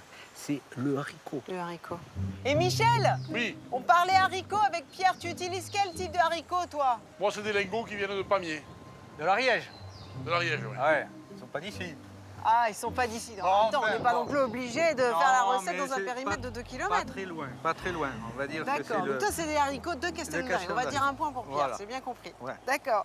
Ils sont chauffés à Castelnaudary. Il faut dire que le fils de Pierre est producteur de haricots, c'est donc l'honneur de la famille qui est en jeu. Pour les viandes, à Castelnaudary, on utilise du confit de canard, de la saucisse de Toulouse, du porc, mais aussi de la couenne. La couenne est l'élément essentiel aussi parce qu'elle va apporter ce qu'on appelle du collagène, des choses comme ça, Ah, qui ça vont- va permettre qui à- va permettre à la préparation de se tenir. le liant. C'est une colle. D'accord, c'est une C'est colle. une colle, voilà. Alors, la viande de porc, on peut mettre ce qu'on veut. On peut mettre de l'échine. Moi, j'aime bien le jarret parce que c'est des morceaux qui, justement, ne sont pas trop gras. Et puis, je mets du jambon. Alors, voilà. Et le Là, jambon... tu peux pas me dire que c'est pas gras. Et là, oui, mais le Mais il jambon, faut ce qu'il faut. Alors, c'est du Faut jambon nourrir. qui est un peu vieux, un peu rance pour corser le goût. Bon, je te laisse travailler. Je vais passer du côté de chez À Michel, tout à sinon l'heure. il va être jaloux. À tout à l'heure, Pierre. Pour lui remplacer mon nom par du bouillon. De son côté, Michel a déjà attaqué les cuissons. Lui aussi utilise des lingots, mais il les cuit dans un bouillon de porc, tandis que Pierre les a mis dans un bouillon de bœuf. La particularité de notre cassoulet, il ne faut pas le dire trop fort parce qu'ils vont nous écouter, ils vont piquer les copier, idées. après ça finit. Donc on met un morceau de jambon, Le jambon sec. Ça, c'est vrai que c'est une partie. On le met à la cuisson. Deuxième particularité plus évidente, celle-ci, Michel utilise 2 confits. Ça, c'est des cuisses de canard C'est du maigre. canard. Et après, le petit truc, alors, voilà, le petit pot avec le confit de perdreau. Le confit Donc il y aura du confit, de Incroyable, canard. je peux? Oui, tu as une pâte. Mais il est confit dans la graisse comme un canard. Oui. Je peux le manger? Oui. Du moment que c'est bien cuit aussi, ça permet d'avoir... C'est top ça. C'est très très bon. Hein. Oh là là, parce que c'est bon ça. Mais dis-moi, ni chez toi, ni chez Pierre, je n'ai vu de tomates. Non. Pas de tomates. Non. La tomate, c'est à Toulouse. La tomate, c'est à Toulouse, c'est vrai? Eh ben écoute, et je vois que les cassoles sont différentes aussi. Hein. Oui, les casseroles sont différentes. Je trouve qu'avec ça, on a une cuisson qui est un peu plus régulière. Une forme conique, Voilà, c'est ça? Après, Oui, là c'est plat. Bon, je vais voir ce qui se passe de Allez. l'autre côté, je reviens. À tout à l'heure, Michel. Retour chez Pierre pour parler d'une autre différence qui fait débat, la cassole conique. Ce plat et le plat à cassoulet. On ne peut pas parce que faire vous autrement. n'avez pas le même, hein, Mais non, on n'a pas le même. avec La Michel. Carcassonne, c'est des plats beaucoup plus... Alors peut-être plus faciles pour cuisiner. Plus profond, enfin plus large dans le fond. Et là, plus il faut rond. que la chaleur remonte, que ça ne sèche pas au fond. D'accord. Et que sur le dessus, ça Ça fasse croûte. une belle croûte. On ne peut pas faire autrement. C'est pas possible, sinon on fait des Pour trucs toi, c'est le plus adapté. à couscous ou à je sais pas quoi, mais c'est la cassole d'Issel. Couscous de perdreau, quoi. Couscous de perdreau, voilà. C'est la cassole d'Issel, enfin de Castelnau d'Arigny. D'accord. De chaque côté, nos cuisiniers passent à la cuisson. Pour Michel, ça avance vite. Pierre, lui, a quelques problèmes avec le vent. C'est la cuisine sur les barricades. Donc ça, c'est ton jarret de porc Ça, c'est mon jarret de que porc. tu as coupé en morceaux Je et l'ai que tu coupé fais en rissoler. Faut quand même vous dire que Oui. à la maison, chez Pierre et probablement chez Michel aussi, c'est un peu plus rissolé qu'ici parce que on vous montre pas tout, mais on galère pour le feu, hein.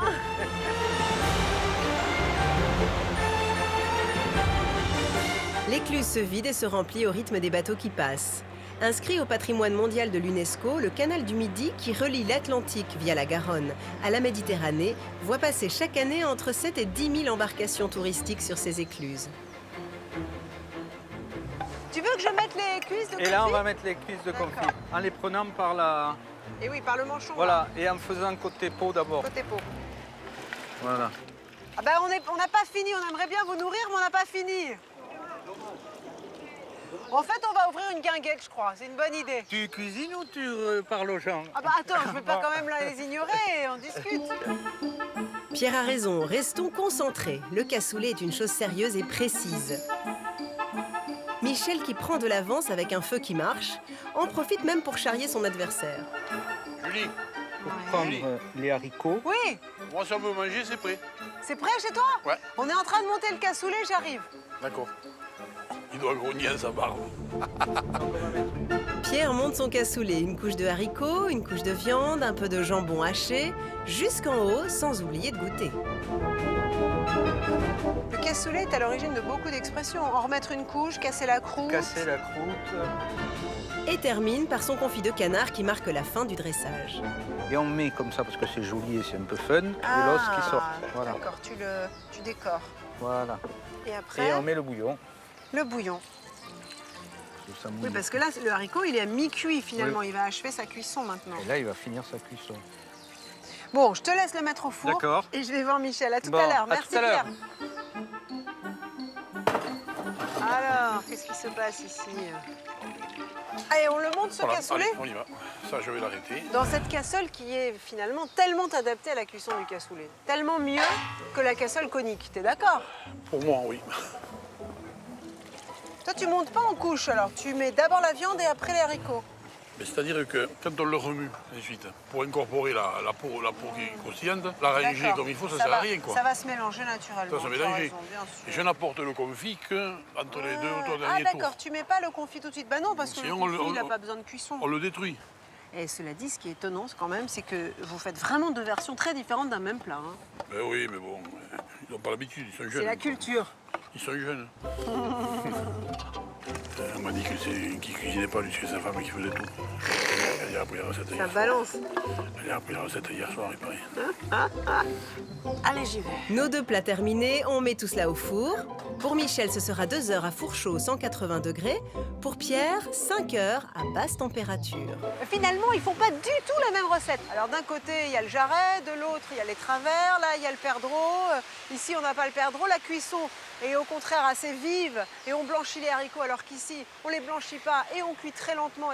Donc c'est pas du tout la même chose, mais à l'arrivée, ce qui est bien, c'est que ça parle aux âmes de la même façon et que ça réunit les peuples. Moi, c'est ça que j'aime. Je crois que cette étape marque la fin des hostilités. Eh oui. Nous, on va pas le goûter maintenant. Non. Mais en revanche, demain, rendez-vous à Axat. Ouais. Pour le départ du train, à la gare, avec ta cassole. Moi, je viens avec les copains. Et puis, voilà, on va pouvoir faire une dégustation réglementaire. Bon, on casse une dernière croûte. Ah bah oui, c'est vrai qu'il faut casser la croûte, t'as raison. Allez, on va casser la croûte. Alors. Voilà, donc là, voilà, c'est c'est presque un peu rapide comme cuisson. Ah oui, il voilà, faut baisser un peu. Voilà, on va baisser un peu. De toute façon, ensuite, il va dormir jusqu'à demain matin. Allez, on le referme. Je te fais un bisou. À demain. Allez, bon mijotage, à demain. Merci.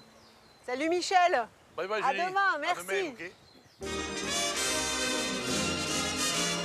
Le cassoulet au chaud, il est temps de reprendre la route pour rejoindre la cité médiévale de Carcassonne et ses doubles remparts qui ceinturent la ville sur plus de 3 km.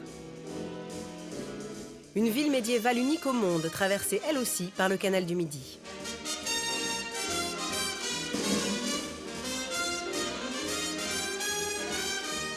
Je t'attendrai à la porte du garage. Tu paraîtras dans ta superbe auto. Il fera nuit, mais avec l'éclairage, on pourra voir jusqu'au flanc du coteau. Et nous verrons les tours de Carcassonne se profiler à l'horizon de Barbera. Pour terminer ce voyage de poète et pour fêter ce retour du passé, nous te suivrons tous deux à bicyclette, en freinant bien pour ne pas te dépasser, en freinant bien pour ne pas te dépasser, en freinant bien pour ne pas te dépasser. Ah, c'est impressionnant. Nous y voilà, au cœur de la cité médiévale de Carcassonne. Difficile de découvrir le pays cathare sans visiter sa capitale. Alors, je ne vais pas vous refaire l'histoire. En gros, tout s'est joué ici pendant le Moyen-Âge, au XIIIe siècle. Mais celui qui va nous raconter, avec ses couleurs, l'histoire de Carcassonne, c'est Olivier. Il est historien, c'est dire s'il s'y connaît, mais il est surtout conteur. Et c'est ça qui me plaît. Si la cité est aussi bien conservée, c'est aussi parce qu'un homme y a dédié une partie de sa vie. Au XIXe siècle, Eugène Viollet-le-Duc, architecte qui a posé les bases de la construction moderne, s'est attaché à refaire une ville abandonnée, mais à sa manière, une sorte de Moyen-Âge idéal. C'est au pied de la tour Saint-Nazaire que j'ai rendez-vous avec Olivier. Bonjour Julie. Bonjour, je vous embrasse. Avec plaisir. Alors voilà la fameuse tour Saint-Nazaire, c'est là que nous avions rendez-vous. Oui. Mais pourquoi avoir choisi cet endroit en particulier? Il y a un endroit que je vais vous montrer qui résume toute l'histoire que j'ai à vous dire. Voilà. Mais je vois que vous avez des clés. Ce sont vos clés de voiture ou c'est les clés de la tour? C'est la clé du paradis, ça venait. Ah, donc c'est pas accessible au public en temps normal? Là, on fait dans Privilège. l'exceptionnel. Voilà. J'ai des amis partout. Et là, aujourd'hui, j'ai pu avoir la clé. Alors, on va passer par la petite porte secrète. La petite porte de la tour Saint-Nazaire. Parce que chaque tour a un nom, évidemment, dans la cité de Carcassonne. Combien de tours, d'ailleurs, Ouh là là. Les remparts? Innombrables. Ah Comptez bon toujours qu'à Carcassonne, tout est innombrable. Comme les touristes. Oui, entrez. Et surtout, on referme derrière. Pour la petite histoire, Olivier m'a réservé 106 marches dans le noir, ou presque. Ça se mérite. Oh, je vois le bout du tunnel. Allez toujours vers la lumière, ça sera le bon chemin. Avant d'arriver au sommet de cette tour Saint-Nazaire qui domine l'église et le château Comtal, ça y est, on y est. Ancienne demeure des comtes de Trincavel qui soutenaient à l'époque les cathares.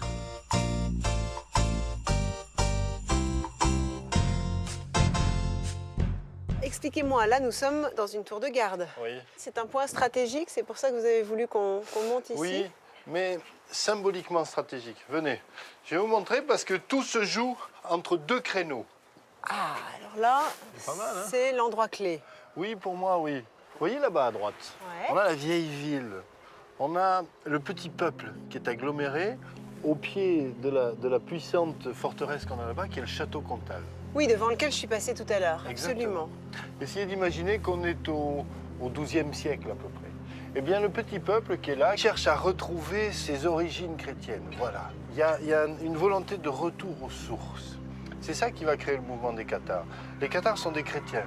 Quand on En fait, les quoi, appelle... il reniait l'Église, c'est ça, son apparat, à sa fait. hiérarchie peut-être aussi. C'est ça la volonté de retour à la façon de vivre des apôtres. Sans accumuler les richesses et en étant au plus proche de Dieu, du coup. Exactement comme les premiers chrétiens, dans le même discours que les premiers chrétiens. Regardez cet angle de vue, on a tout le problème qui est là. Vous voyez le château Comtal, il est à peu près à la même hauteur et à la même puissance que cette église Saint-Nazaire que nous avons au premier plan. D'accord. Donc les catholiques et les cathares derrière, qui étaient finalement qui essayent touche-touche. ou de se partager le pouvoir ou de se concurrencer dans le pouvoir. Ce qui se passe à cette époque-là, c'est une véritable concurrence de pouvoir. D'un côté, les Trincavel et d'autres grands seigneurs du Midi veulent se débarrasser de l'omnipotence de l'Église. De l'autre côté, l'Église veut se faire respecter. Avant de redescendre, une vieille carte en faïence installée au sol attire mon attention. Est-ce que finalement on pourrait dire que c'est le pays cathare, là? On peut le dire, même s'il faudrait avoir beaucoup de limites avec ça, parce que des cathares, on en a eu dans toute l'Europe. Mais il manque quand même Toulouse et Foix, il manque un peu ça. Quand on s'intéresse au Qatar, on s'intéresse au trésor des Cathares. A-t-on une idée aujourd'hui, a-t-on des indices pour deviner où pourrait être enterré le trésor qui n'a toujours pas été retrouvé? D'abord, la vérité historique. Pragmatique et pas si mal, un beau roman d'aventure. Le trésor cathare, c'est l'argent accumulé par l'église cathare pour assurer sa propre survie. Il est stocké au château de Montségur, qui va devenir, dans les années 1240, le dernier refuge des cathares. Au moment où on sent, quand le château est assiégé, que le château va tomber, on évacue le trésor du château de Montségur. On sait où. Tu crois pas que je vais dire ça à la télé, moi? On sait où, oui. Le trésor est évacué sur les grottes fortifiées du Sabartesque, vers les communautés cathares de Lombardie, donc dans les banques normandes, quelque part. Voilà. D'où, effectivement, le prestige de la Lombardie Voilà. et ses moyens. Alors, d'où la vérité historique. Mais par contre, la porte du rêve, elle, est immensément ouverte. Et donc, on a cru voir, pressentir le trésor cathare absolument partout. Ça a entretenu la légende, finalement, du pays cathare. Et il y a un lieu qui concentre tous les rêves de trésors, et pas que les cathares, Blanche de Castille, les Visigoths, tous les trésors, les Templiers possibles et inimaginables, c'est à Rennes-le-Château. Si tu peux, tu vas à Rennes-le-Château et tu cherches le trésor. Et c'est là que serait le trésor. Oh, là, tu trouveras beaucoup de trésors, des trésors humains, indiscutablement. Des histoires trésors. Voilà. Sur les conseils d'Olivier, je prends donc la direction de Rennes-le-Château. Difficile en pays cathare d'échapper aux légendes des trésors et de ces passionnés qui passent encore leur temps à les rechercher. J'ai rendez-vous avec l'un d'eux, Christian Doumergue, un écrivain spécialiste de la Bessonnière, cet ancien curé du village à l'origine de toutes les légendes. Oups. Bonjour Christian. Bonjour Julie. Le village est magnifique, hein? Oh, c'est superbe. Et donc voilà la fameuse église de la Bessonnière. Alors il y a beaucoup de légendes autour de la Bessonnière. Absolument. En 85, quand il arrive, il est un peu désappointé parce que l'église qu'il va trouver ici, c'est quasiment une ruine. Et il va donc commencer la rénovation de cette église. Il fait, semble-t-il, des découvertes à ce moment-là, puisque certains villageois l'ont vu trouver des choses dans l'église. Il va régulièrement s'enfermer dans le cimetière et il creuse. On a des plaintes, des villageois expliquent clairement que les villageois sont mécontents du fait que leurs prêtres mettent le cimetière sans dessus-dessous pour faire des fouilles.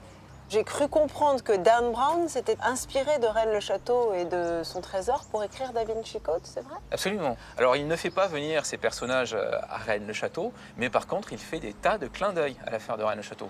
Par exemple, le meurtre initial, qui est à la base de l'intrigue de Da Vinci Code, le conservateur du Louvre assassiné au début de l'intrigue, eh bien, s'appelle Saunière, comme la Bessonnière. Et l'inspecteur qui enquête sur cet assassinat, joué par Jean Reno dans l'adaptation cinématographique, s'appelle Bézu. Or, le château du Bézu est un château templier situé à quelques kilomètres seulement de Rennes-le-Château. Dan Brown n'aurait donc rien inventé. Et pour ceux qui ont lu le livre, les énigmes ne manquent pas à Rennes-le-Château. À chaque coin de rue, un signe cabalistique, un symbole ésotérique, laissent à penser qu'il y a bien quelque chose d'important, caché pas loin.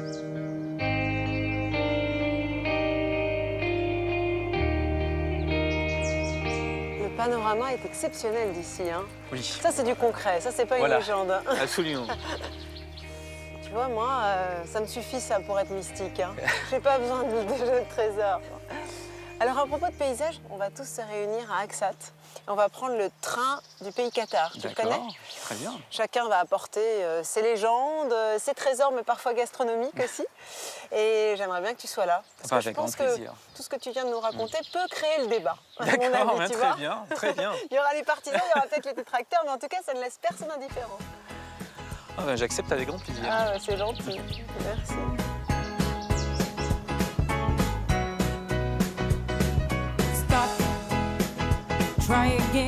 Il est l'heure de partir et de rejoindre la dernière étape de ma journée, la maison sur la colline, chez Nicole, où je vais passer la nuit et où je compte bien cuisiner pour mes copains un produit typique de la région et de saison, l'artichaut. Je voulais pas faire des artichauts barigoules traditionnels. J'avais envie de les surprendre un peu, de leur faire découvrir d'autres traditions, moi qui ai beaucoup voyagé. Et j'ai pensé aux artichauts à la juive, qui sont simplement légèrement effeuillés et ensuite qui sont frits directement accrus dans l'huile. Alors non seulement c'est bon, mais en plus c'est décoratif pour notre banquet.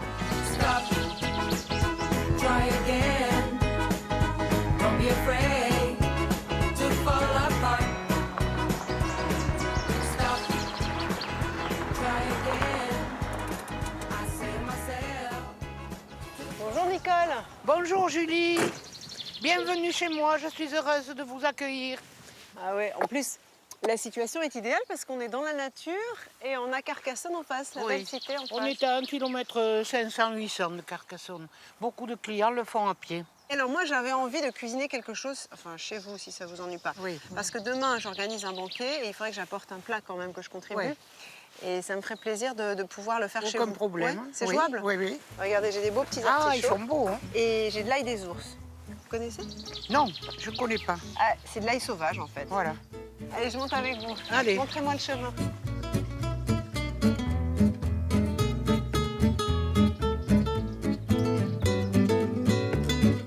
Hop là. Oh, comme elle est jolie cette cuisine.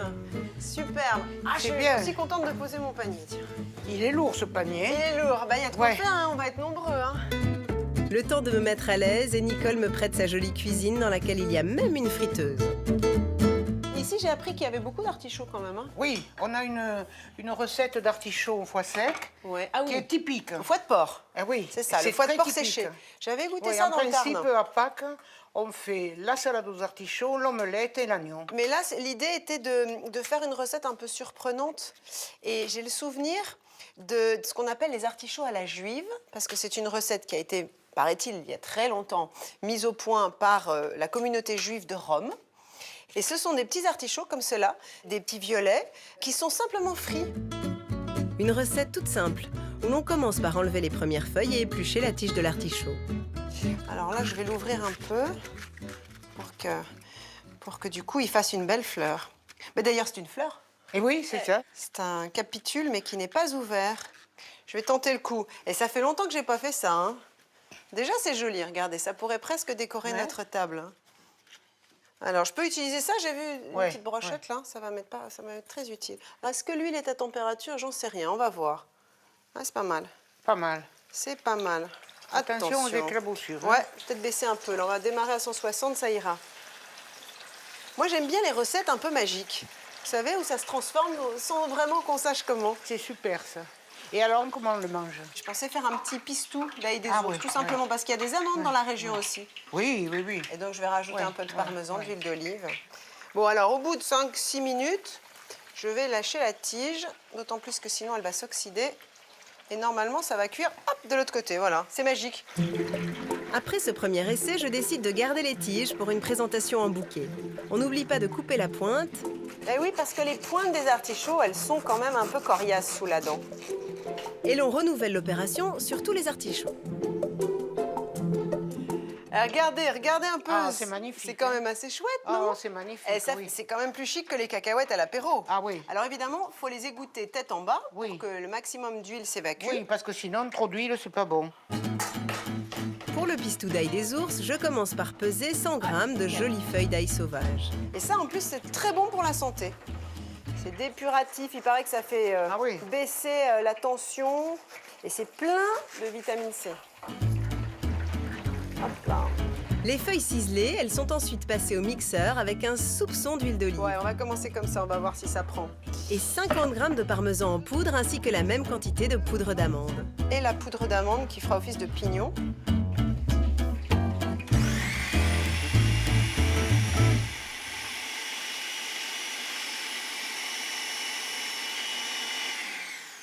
Nicole? Oui. J'y arrive pas. Il n'obéit qu'à moi. Ah. Bon, bah alors je vous laisse faire. Et regardez, hop, comme ça dépasse. Vous voulez goûter? Ah, c'est chaud. C'est chaud, oui. Ah, ça va, c'est tout fin, alors ça va. C'est bon, hein? C'est comme une chips.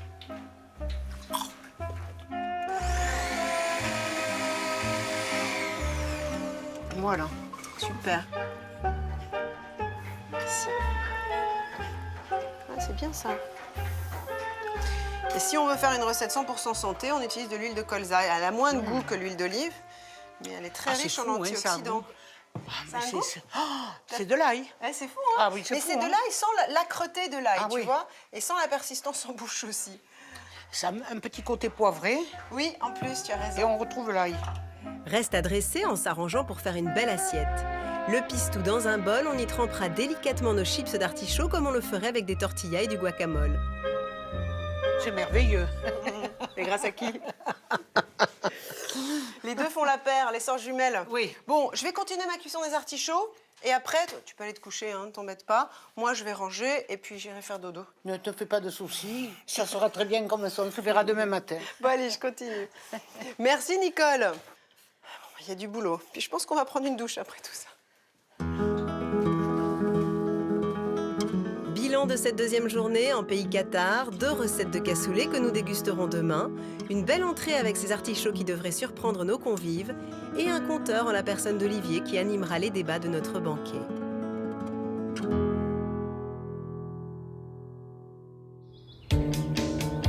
Le grand jour est arrivé, Camille et son équipe de décorateurs ont réussi à terminer la table rustique dans les temps. Il faut à présent l'installer et une fois encore, le temps presse. Monsieur Massoud, le marbrier de Cône-Minervois, arrive pour livrer le bloc de marbre rouge qui doit supporter la table.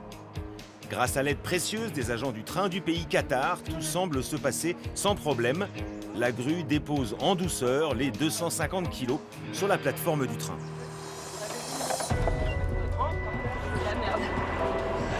Il y a un petit souci. Premier incident, le pied semble s'être cassé en deux. En fait, il n'y a pas eu assez de temps de collage. On me l'a collé que hier soir. Donc il a fait frais dans la nuit, ça n'a pas eu le temps de sécher. Pendant qu'ils cherchent une solution de réparation, les décorateurs s'attaquent tout de même à l'installation de la table. Vu qu'on n'a jamais vu le train en marche, on ne peut absolument pas préjuger de la stabilité du wagon. Donc on doit blinder l'arrière du train, histoire que la table soit tenue. Plus facile à dire qu'à faire, car un train n'est pas une maison et tout doit être réalisé sur mesure. Il faut rajouter un bâton, quoi. Voilà, c'est ça le problème. Bon. Pendant que Jean-Charles est aux prises avec la fixation de la table, Camille en profite pour rassembler la décoration. On va mettre ça côté cuisine. Ça, c'est mon travail que je fais à Toulouse quand j'ai plus de 48 heures pour le faire.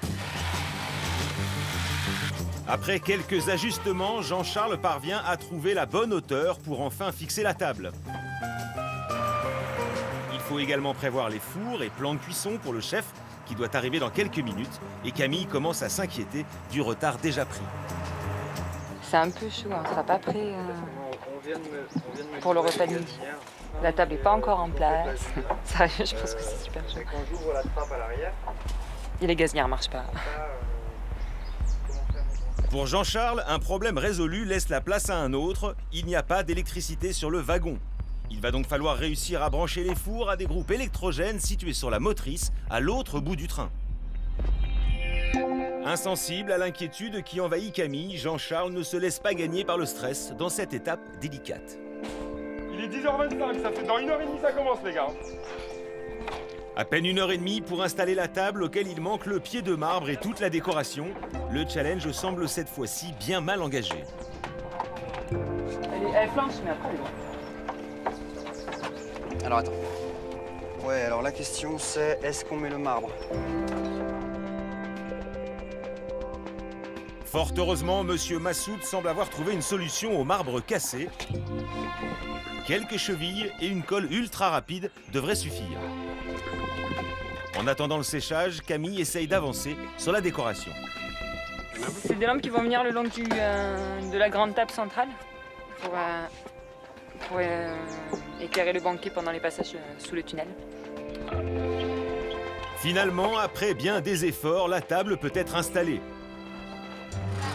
Au milieu de ce chantier permanent, le chef, David Prével, arrive pour prendre possession de sa cuisine de campagne.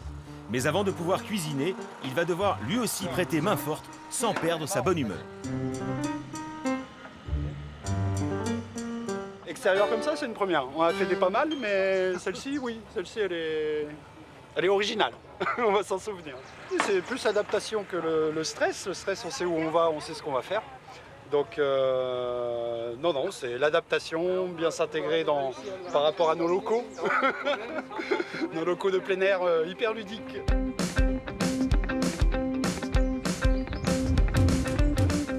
Tout semble s'arranger, la décoration peut commencer. Même les serviettes ont pu être terminées à temps. Super. Les serviettes. Ok, est-ce qu'on tu veux les installer sur la table? Allez. C'est bien. En plus, ça rappelle la petite voiture rouge de Julie, donc c'est rigolo. Attention, le train va bouger les ouais. Il était temps, le train se déplace pour accueillir les invités de Julie.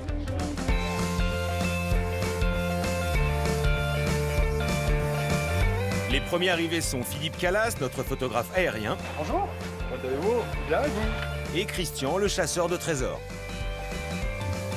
Rapidement suivi par Josie et sa tarte aux pignons sous le bras. Philippe, le potier de la maison Note, a également réussi à terminer les cassoles manquantes dans les temps. Le duel de cassoulet qui doit opposer Michel Brieux de Castelnaudary et Pierre Monod, le Carcassonnais, va pouvoir avoir lieu. Et apparemment, entre eux, la compétition a déjà commencé. Très très bon ce qu'il fait, que c'est pas du cassoulet, c'est tout. L'autre jour, j'aurais pu me jeter à l'eau, mais je sais pas fait.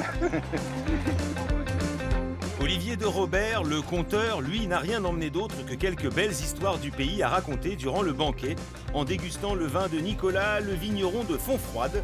Tout le monde est là, le voyage peut commencer.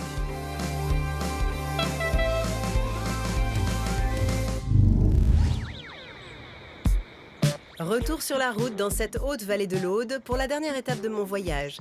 C'est à Montazel que j'ai choisi de m'arrêter. Je veux tout, toi et les autres aussi, aux quatre coins de ma vie. Montazel, un village perdu où l'on trouve pourtant un savoir-faire unique dans une usine à chapeau d'un autre siècle. Tout de suite et ici. On va sans doute, s'ils veulent bien nous en prêter, se coiffer de quelques feutres pendant notre banquet. Chapeau de France est la dernière entreprise française à concevoir et fabriquer de A à Z toutes sortes de chapeaux en feutre de laine. Bonjour messieurs. Donc, c'est la machine infernale là. On a l'impression d'être en pleine révolution industrielle. Une entreprise dont le savoir-faire perdure avec les générations d'ouvriers qui s'y sont succédés. Aujourd'hui, après avoir failli fermer plusieurs fois, l'entreprise est dirigée par Alain Ilamola. Bonjour Alain. Ah, bonjour Julie. Bonjour Enchanté. madame. Bienvenue à Chapeau de France. Je suis fascinée, j'ai traversé plusieurs pièces. C'est impressionnant, d'abord c'est gigantesque. Ah oui, nous étions 600 dans cette entreprise. 600 à quelle époque alors? Jusqu'aux années 80. Donc vous travaillez ici depuis combien de temps? Depuis l'âge de 16 ans, il y a 43 ans. C'est au cardage que je le retrouve, la première étape de la fabrication d'un chapeau qui consiste à peigner la laine pour en faire une sorte de voile. Et donc là, les chapeaux vont être faits à partir de cette matière-là. Voilà. Les machines n'ont d'ailleurs pas changé depuis plus de 100 ans. Ici sont passées des tonnes et des tonnes de laine mérinos. Est-ce que c'est doux? Ah, c'est très doux. Oh là là, mais j'ai jamais touché je crois que j'ai jamais touché une matière aussi douce. Non, c'est encore plus dur que du noble. coton. Oh, mais c'est dingue. Ah, c'est vraiment... C'est carré très fin. On pourrait faire des couettes, oui. Ah là là, c'est dingue cette matière. Un peu plus loin, le voile est enroulé sur un bicône de bois. Une opération délicate où la machine ne peut se substituer à l'homme, car cette opération nécessite beaucoup de doigté pour obtenir 2 cônes. 2 futurs chapeaux qui seront ensuite feutrés. Faudrait me nettoyer tout ça, mon bon monsieur, c'est un peu poussiéreux, hein? Oui, c'est vrai que... Voilà. C'est impressionnant, hein? Ah, on travaille comme à l'époque, fin 18e, début 19e. Ah oui? Fin 18e, on travaillait déjà comme ça? Oui. Ce qu'on appelle feutré, c'est finalement écrasé. C'est l'enchevêtrement des fibres. Mais là, on les comprime finalement. On les comprime, mais les fibres s'enchevêtrent les unes dans les autres. Parce que la laine, c'est comme une écaille. Mais sous l'effet de la chaleur et de la presse. Sous l'effet de la chaleur, elles s'ouvrent et elles s'enchevêtrent les unes dans les autres. Ah, ça je savais pas. Voilà. Et vous avez des grosses têtes dans la région quand même, hein? Ah, non, je veux pas dire, mais c'est pas mon calibre, hein? Si la concurrence asiatique a fait du mal à l'entreprise, l'exigence et la qualité ont permis à Chapeau de France de s'en sortir, et plus que cela même.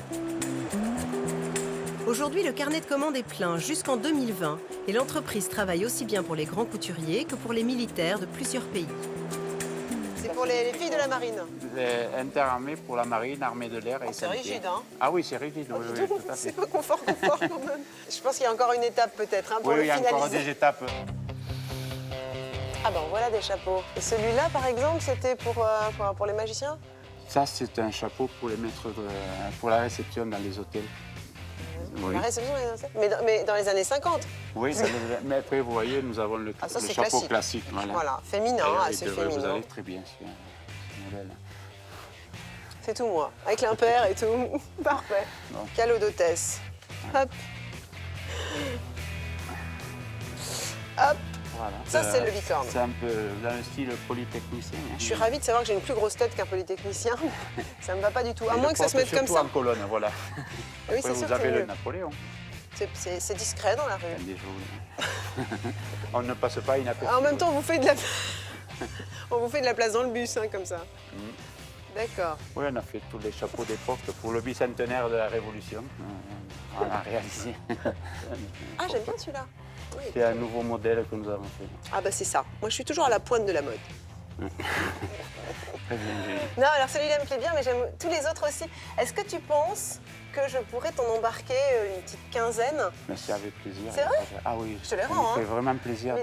Ah, ça me fait... C'est sympa, parce que j'aimerais bien que chacun puisse avoir un chapeau différent, tu vois, pour... Et celui-ci, nous allons te l'offrir. Oh, merci. Oui. Alors, je peux pas t'embrasser parce que je vais te mettre un coup de chapeau. Allez, c'est bon. Eh ben, je suis ravie, tu vois, et je pense qu'il me sera plus utile que le bicorne. Ah oui, tout à fait. Mais ah oui, je l'aime bien, il est très très chic.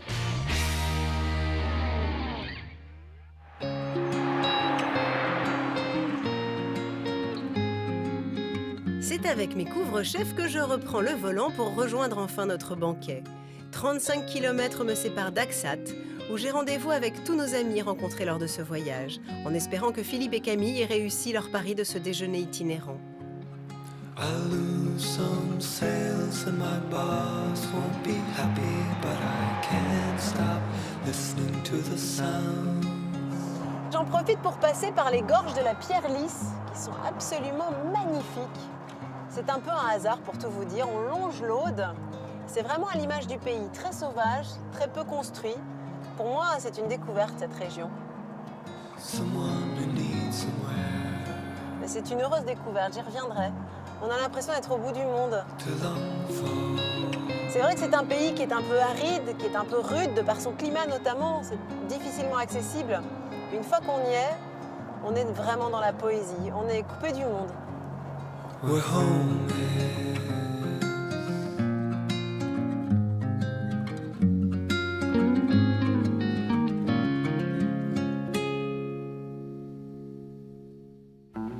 C'est au passage à niveau d'Aksat, derrière l'église, qu'Yves Guimezan, le responsable du train du pays Qatar, m'a donné rendez-vous.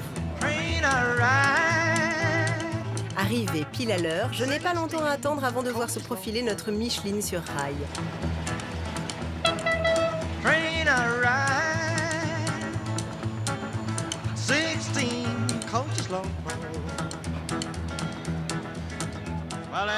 Bonjour tout le monde, salut les copains. 2 minutes d'arrêt. Donc je monte dans le wagon-restaurant, c'est ça en fait? Exactement. Tout le monde est là, à commencer par David, notre chef, pour ce repas qui s'annonce sous les meilleurs auspices. Salut David, ça va bien? Ouais. Le décor de Camille est en place sur ce train gentiment prêté par Yves. Bonjour. Alors c'est grâce à toi qu'on est là, si j'ai bien compris. Absolument, tout à fait. C'est toi qui t'occupes du train? Voilà, c'est aujourd'hui, moi et mon équipe, on va vous balader toute la journée avec ce train magnifique. touristique. Oui, bonjour tout le monde. Bonjour. Oui, je sais. Et bonjour Camille. Bonjour. Mais dis donc, bravo, c'est extraordinaire. Au-delà du cadre, la table est dingue. Comment avez-vous réussi à monter cette salle à manger itinérante sur le train? J'ai délégué à Khalid justement. Ouais, j'allais dire, c'est pas toi avec tes bras quand même. Non, non, le marbre qui pèse 150 kg, c'était un peu compliqué. Ah oui, parce que ça c'est du bois et là-bas il y a le marbre. Donc il y a ton marbre. Qui tient la table sur le plan de travail aussi. Je vais aller voir, le marbre de Cône. Oh, c'est superbe. Je veux le mettre dans ma cuisine. Il est magnifique. C'est vraiment un banquet 100% régional alors là, hein, à tout point de vue. Et alors ce marbre, du coup, il est extrait ici, mais ensuite il est acheminé un peu partout dans le monde ou principalement en France? Il est extrait à Cône-Minervois. Depuis combien de temps? Depuis le temps des Romains. Première extraction Ouais. depuis le temps des Romains. Mais le plus fort d'activité, c'est 1670 pour la construction du château de Versailles. Il faut Rien savoir que que ça. 80% des marbres qui sont à Versailles viennent de Cône. Allez, on va se remettre à table. C'est parti pour 40 km de voyage à bord de ce train touristique qui va relier pour nous Aksat à Caudière sur la route du château de Quéribus.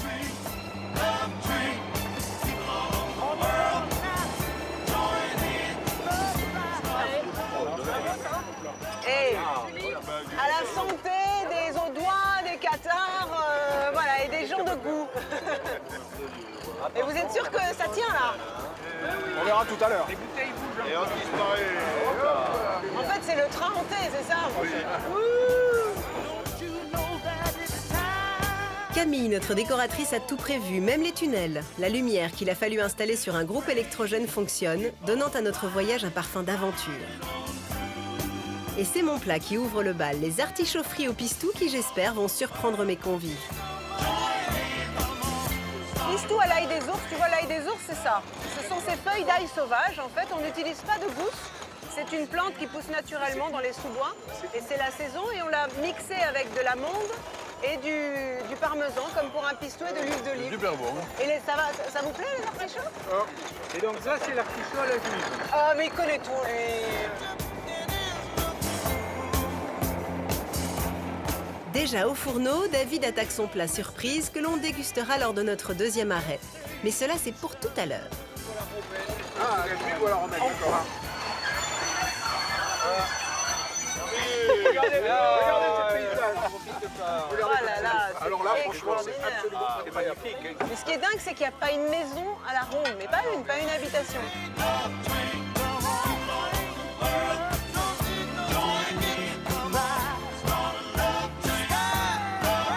C'est superbe. C'est le massif de la Crémade. Mais là, on est où alors?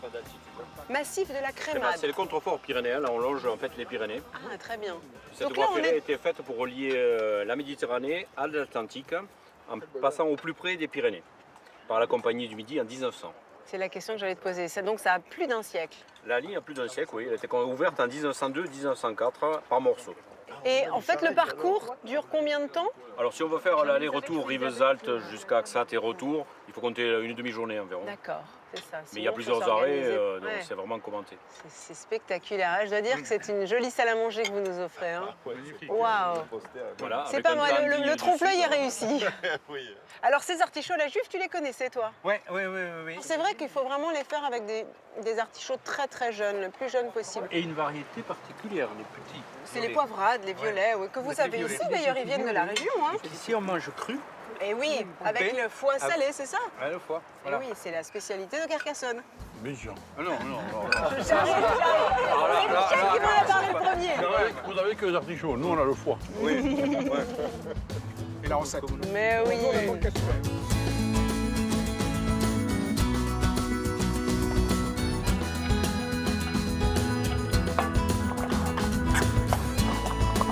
Je vous laisse une seconde, je vais aller voir le chef. Alors David, qu'est-ce que tu nous mijotes? Parce que finalement c'est une surprise pour moi. Alors voilà. Oula, dis Alors donc. écoute, j'ai pris des valeurs sûres. D'accord. Donc en fait, je suis parti sur une estouffade d'agneau. Estouffade d'agneau, Voilà, d'accord. Oui, qui est un plat traditionnel. Traditionnel, plus estival parce que ça se cuisine avec la tomate. Ouais. Beaucoup de romarin. Ouais. Voilà. Donc en fait. C'est un agneau mijoté, quoi. C'est ça. C'est avec ça. des légumes. Voilà. Et donc c'est quelque chose que j'ai fait. Mais par contre, la cuisson s'est faite depuis hier. C'est une cuisson à froid, fait par du vinaigre. Ah, c'est une marinade. Voilà. C'est complètement Ah, c'est mariné. cru donc. Et Cru, mais cuit par voilà. l'acide. On est au-delà d'un tartare parce qu'on est sur une vraie cuisson, Bien donc sûr, une cuisson bien de sûr. 15 heures. hein. Et là, tu vas rajouter quoi? Des fruits secs? Voilà, alors là on est sur quelques fruits secs de l'année dernière. Et tomates confites aussi, Voilà, c'est ça. et puis on va les faire flamber. J'ai un peu de marc Ah de bon muscat mélangé avec du marc de bagnols pour Waouh. donner un petit peu de punch. Aigre doux, sucré salé. On va amuser toutes les papilles de partout dans la c'est une bouche. jolie idée. Et puis quelques amandes blanches. Des amandes. Moi j'aime bien la densité dans un plat. Donc par rapport à ça, on va amener l'amande blanche qui va donner un petit peu de croquant. Mais tu sais que finalement, si on prend uniquement les ingrédients sans penser à la recette elle-même, on n'est pas loin d'un tagine. On est d'accord. C'est ça, hein? Ouais, ouais. Ah, Je bah continue à écoute, poêler un peu. on attend avec impatience, avec appétit. Ça va, t'es bien installé? La Sans cuisine souci, te convient? sans souci. On n'est pas mauvais s'adapte. quand même hein, sur les cuisines itinérantes. On est même bien. On est même bien. Bah, merci Toute David. confiance, à tout de suite, tout de suite. Et dites-moi les amis, pardon, je vous interromps. Il y a beaucoup de soleil, on va pas s'en plaindre, mais il se trouve que moi je reviens d'une chapellerie extraordinaire que vous devez connaître. C'est l'une des dernières de France à travailler le feutre traditionnellement. Et ils nous ont prêté autant de chapeaux qu'on veut. La preuve, j'en ai un sur la tête, c'est pas pour faire la maline.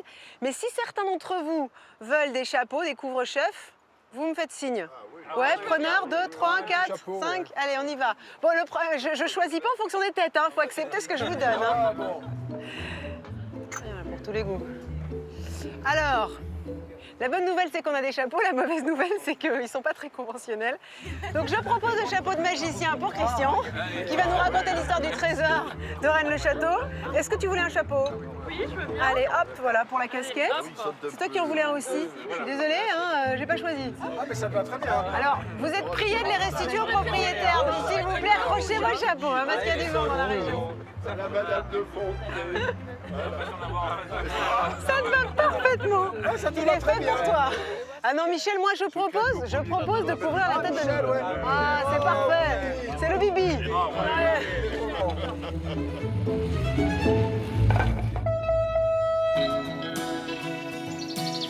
Tout le monde est paré de son couvre-chef. Le voyage reprend en direction de Rivesaltes. Tunnels, viaducs, vallons encaissés le long de l'Aude, le parcours serpente au pied des Pyrénées dans ces forêts de pins qui donnent au paysage des allures méditerranéennes que je ne soupçonnais pas.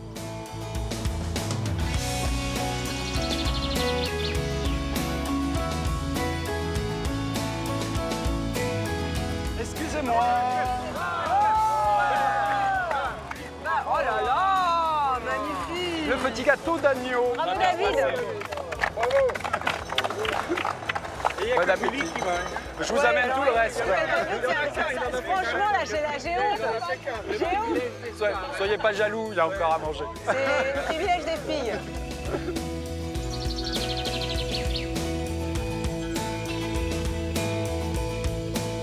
Alors là, on s'est arrêté où du coup? Dans la forêt d'Amalot et on approche de col de Campérier qui est à 540 mètres. Et là, on va quitter la haute vallée de l'Aude pour plonger vers les Pyrénées-Orientales et en direction de la Méditerranée. Ah, mais c'est la première fois que je quitte le département alors. Eh oui, D'accord, Pyrénées-Orientales. nous allons rentrer dans un petit moment dans les Pyrénées-Orientales. Oui. Et alors pourquoi l'olivier? Parce que moi je vois beaucoup d'arbres, mais plutôt des pins, des chênes, mais pas forcément des oliviers. Et alors juste à côté dans la vallée, un peu plus loin, il y a Luc. Et il y a une spécialité d'olive, c'est les olives de Ah bah Luc. d'ailleurs c'est l'huile d'olive qu'utilise David. Et bien d'ailleurs c'est celle-là. Ah, les fameuses olives de Luc, On d'accord. trouve des olives Et c'est dans le l'Aude coin. encore, je Et savais c'est pas dans que c'était l'Aude. dans l'Aude. C'est juste après Limoux. Donc c'est symbolique un peu à la fois de la région et puis c'est l'arbre de Puis il y en feuilles, a, quoi. c'est l'arbre, il y en a dans le coin. C'est le vrai arbre de vie de la Méditerranée. Les écluses du canal du Midi ont une forme d'olive. Ah oui, c'est vrai. Oui, tu as dû le remarquer Ovoïde, ça aussi. absolument. Ça, c'est une forme À particulière. Béteil où nous étions, il y avait, oui, Ouais. l'écluse avait une forme comme ça légèrement Bien spécifique aux ovale. écluses du canal du Midi. Et pourquoi d'ailleurs cette forme? Et c'est les écluses qui ont été faites à une époque où on maîtrisait encore pas très bien les maçonneries, la construction de maçonnerie. Et Ah bon pour bien contenir la pression de la terre quand l'écluse est vide de son tonneaux. On a fait une forme en voûte pour bien retenir en fait, cette pression. Parce que le canal du Midi était le canal royal du Languedoc fait pour Louis XIV. Et donc il ne s'agissait pas de faire un canal avec des écluses qui s'effondrent au bout de quelques années. Ça aurait fait mauvais il fallait genre. que ce soit éternel comme le roi. Classé patrimoine mondial de l'UNESCO, comme la ville de Carcassonne d'ailleurs. Comme la cité de Carcassonne. Carcassonne est un des rares endroits au monde avec un double classement. C'est-à-dire le canal du Midi qui est classé, qui passe dans Carcassonne, et la cité médiévale qui, elle qui aussi, se croisent est classée. effectivement. Voilà. Et donc il y a le canal et Carcassonne, c'est vrai. Eh, tu sais quoi? À la tienne. À l'ombre de notre olivier, embarqué spécialement pour l'occasion, la dégustation peut commencer. Ça a l'air somptueux. Somptueux, on va goûter, absolument. Merci. Allez, on commence tous ensemble. Alors, rappelle-nous les vinaigres, tu as dit? Balsamique de miel et balsamique de mûre. Voilà, le mûre, c'est pour le côté fruité que je voulais retrouver. Et puis le miel, un petit peu oui, le sucré salé. Bravo. La figue. Bah ouais, on la sent. Hein. Il y a vraiment, il y a à la fois beaucoup de contraste et en même temps une homogénéité. C'est formidable, vraiment. Très fort. Josie, comment tu trouves ça? C'est délicieux ça. C'est bon, hein? Délicieux. Et Michel, c'est pas tout à fait le cassoulet, mais C'est bon. ça se laisse manger. Moi, j'apprécie un peu tout. Et tu sais, ça me rappelle un voyage que j'avais fait en Turquie. Et dans la rue, un monsieur préparait du tartare d'agneau. Il le coupait devant les gens, il le mélangeait avec des épices, des condiments, je ne sais plus. Et ben j'en ai mangé, ce qui fait de moi une héroïne, parce qu'il faisait 40 degrés. Et je me suis dit, là quand même il y a un risque. Et ben finalement tout s'est très bien passé. Et c'est vrai que notamment dans le bassin méditerranéen, mais aussi dans le Moyen-Orient, on a coutume de consommer l'agneau cru, le kébé libanais avec le boulgour, etc. Oui. Et c'est délicieux. Tout à fait, ouais. Bon alors Yves, là on est tanké là. Ah, on repart. Qu'est-ce qu'on en croise les trains? Qu'est-ce qu'on en croise dans Alors, allez, pause cassoulet, je viens avec toi, David a laissé les fourneaux à nos deux spécialistes du cassoulet. Pierre, le médecin de Castelnaudary. Oh là là, mais Pierre, c'est extraordinaire. Et tu sais, je comprends que le cassoulet soit sacré quand je vois ça. Hein. Et Michel, le boucher charcutier de Carcassonne. Alors, et la concurrence alors? Vous faites quoi là? Bougez un peu la Carcassonne. Vous venez tous les deux, vous arrangez vos salades et moi je suis là-bas, non mais ça va pas ça. Allez, sors-le, va. Allez, sors ton cassoulet un peu. Oh là là. Alors, en plus, toi, tu mets les confits vers l'intérieur et lui vers l'extérieur. Ça, c'est toute la différence. Voilà. Oh, les gars, vous plaisantez pas, là. Et alors, le meilleur, tu vois, c'est ça, là. C'est la croûte. Voilà. Oh là là là là là là, c'est somptueux, ça. Magnifique. Comme lors de la bataille sur le canal du Midi, nos deux amis n'ont pas l'intention de se faire de cadeaux pour obtenir le titre de meilleur cassoulet décarné. Et les amis, première manche, le cassoulet de Castelnaudary. Le reste arrive. Merci, hein. Tu as vu, sous vos applaudissements, hein.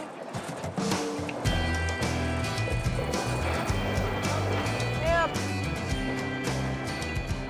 Carcassonne. Et voilà. Et ça, c'est le cassoulet. Là, c'est pas le même. C'est pas le même. Et mélangez pas, hein. Ça, c'est Castelnaudary.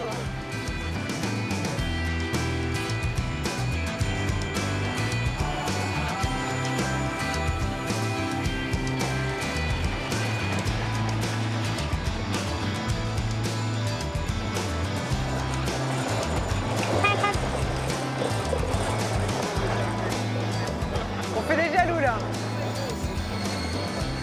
Alors.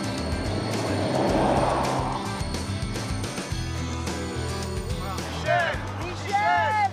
Pierre, il est où Pierre? Oui, il est là, Pierre.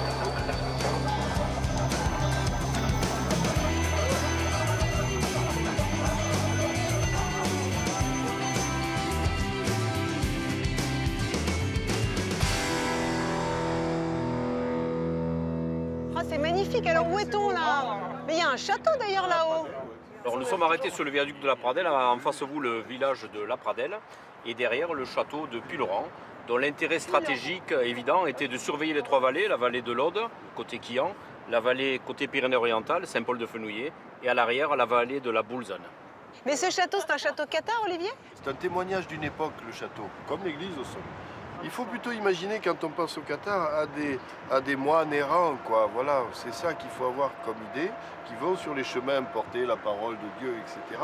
Et donc absolument pas des guerriers qui se battent pour défendre des châteaux. Bien voilà. sûr. Donc c'est C'est plus vrai qu'on un a témoignage tendance à- d'une époque, le château. Et notamment l'époque de la croisade, où les châteaux ont eu à jouer un rôle évident. Donc quoi, 11e, 12e siècle? Au 13e, début 13e, 13e, voilà. d'accord. 1209, 1229, c'est la partie la plus importante de cette croisade. Et tout ça nous mène au cassoulet. Et voilà. Merci encore Philippe de nous avoir permis à la fois de cuisiner et de savourer ces bons cassoulets. Alors juste indépendamment de la petite guéguerre qui oppose nos copains, explique-nous un peu l'histoire de cette cassole et le pourquoi de sa forme. À l'époque, je pense que la cassole sortait un peu du modèle de la grézale. La grézale, c'était un récipient qui se servait à l'époque pour pétrir la saucisse, mettre le canard au sel. Et quand le cassoulet Une est sorte arrivé, de saladier quoi, entre voilà, guillemets. c'était un peu la bassine de l'époque. Et la cassole sort un peu de ce modèle-là, tronconique. Alors, la parole à la défense. Non, nous on a une terrine, on n'appelle pas cassole. Donc c'est déjà pas du cassoulet. Parce que cassoulet viendrait du mot cassole, Eh c'est oui, ça? c'est du terrinoulé. Donc, nous on a amélioré la recette que ça nous arrive. On avait trouvé qu'il manquait quelque chose un petit peu. En fait, avec le cassoulet de pierre, vous avez une étape. Et après, vous avez un produit fini. L'aboutissement. Allez, qu'à cela ne tienne. Allez, Moi on va j'attaque, goûter. moi je suis à Castelnaudary. Je sais pas où vous êtes, mais On va goûter. c'est extraordinaire en tout cas. Les deux sentent tellement bon, c'est tellement appétissant. Michel, qui utilise deux confits, le canard et le perdreau, compte bien sur cette particularité pour gagner. Pierre, lui, mise tout sur l'équilibre entre le porc et le canard et la qualité de ses haricots. Confidence pour confidence, les deux étaient somptueux. Alors, mon avis sur celui de Michel, On t'écoute. le haricot est très bien. Et donc, ça confirme le fait que c'est le haricot qui est central. Tu veux dire que tout se joue à la qualité du haricot, une fois cuit bien sûr. Hein. Et lui il cuit à chaud, les haricots, toi tu cuis à froid. Est-ce que vous ressentez ces différences? Nicolas, non? Pas de... Les deux sont délicieux. Moi, J'ai Carcassonne. en Arbonnais, Arbonnais ne veut pas prendre de on Ah, ils peut veulent pas pas prendre se position, mouiller. c'est pas possible. C'est pas possible. Et Christian, C'est alors sincèrement, les deux sont très bons. C'est vrai? Ouais. Maillot. Ah, pareil. Ouais, vas-y. Moi, j'ai une position chauvine. Michel m'a affirmé utiliser des cocos de pamiers, c'est-à-dire des haricots de l'Ariège. Je suis ariégeois, le meilleur c'est le sien. Ah, bah voilà, t'as C'est raison. tout, position chauvine Non assumée. mais j'aime bien cet avis territorial. Mais alors moi j'adore le confit de perdreau, je dois dire. Ça je trouve que ça ajoute vraiment un goût. C'est vrai que la saucisse de Toulouse hein, que tu utilises, c'était pour être sympa avec les Toulousains qui sont quand même la troisième partie de la trinité du cassoulet aussi. Oui. Hein. Eh bien la saucisse de Toulouse elle est très bonne mais elle est très poivrée donc peut-être qu'elle emporte un peu la bouche. En revanche je trouve que le haricot garde vraiment sa forme, il a une tenue, peut-être un peu plus que dans le cassoulet de Carcassonne. Mais je trouve qu'en termes de goût, c'est vrai que le cassoulet de Carcassonne, les deux sont très parfumés. Mais voilà, c'est juste, moi j'aime bien l'ajout du perdreau et j'aime bien la tenue du haricot. Du haricot, oui. Match nul. Allez, match nul, match plein. Allez, Match plein. au haricot. Bravo. Au haricot.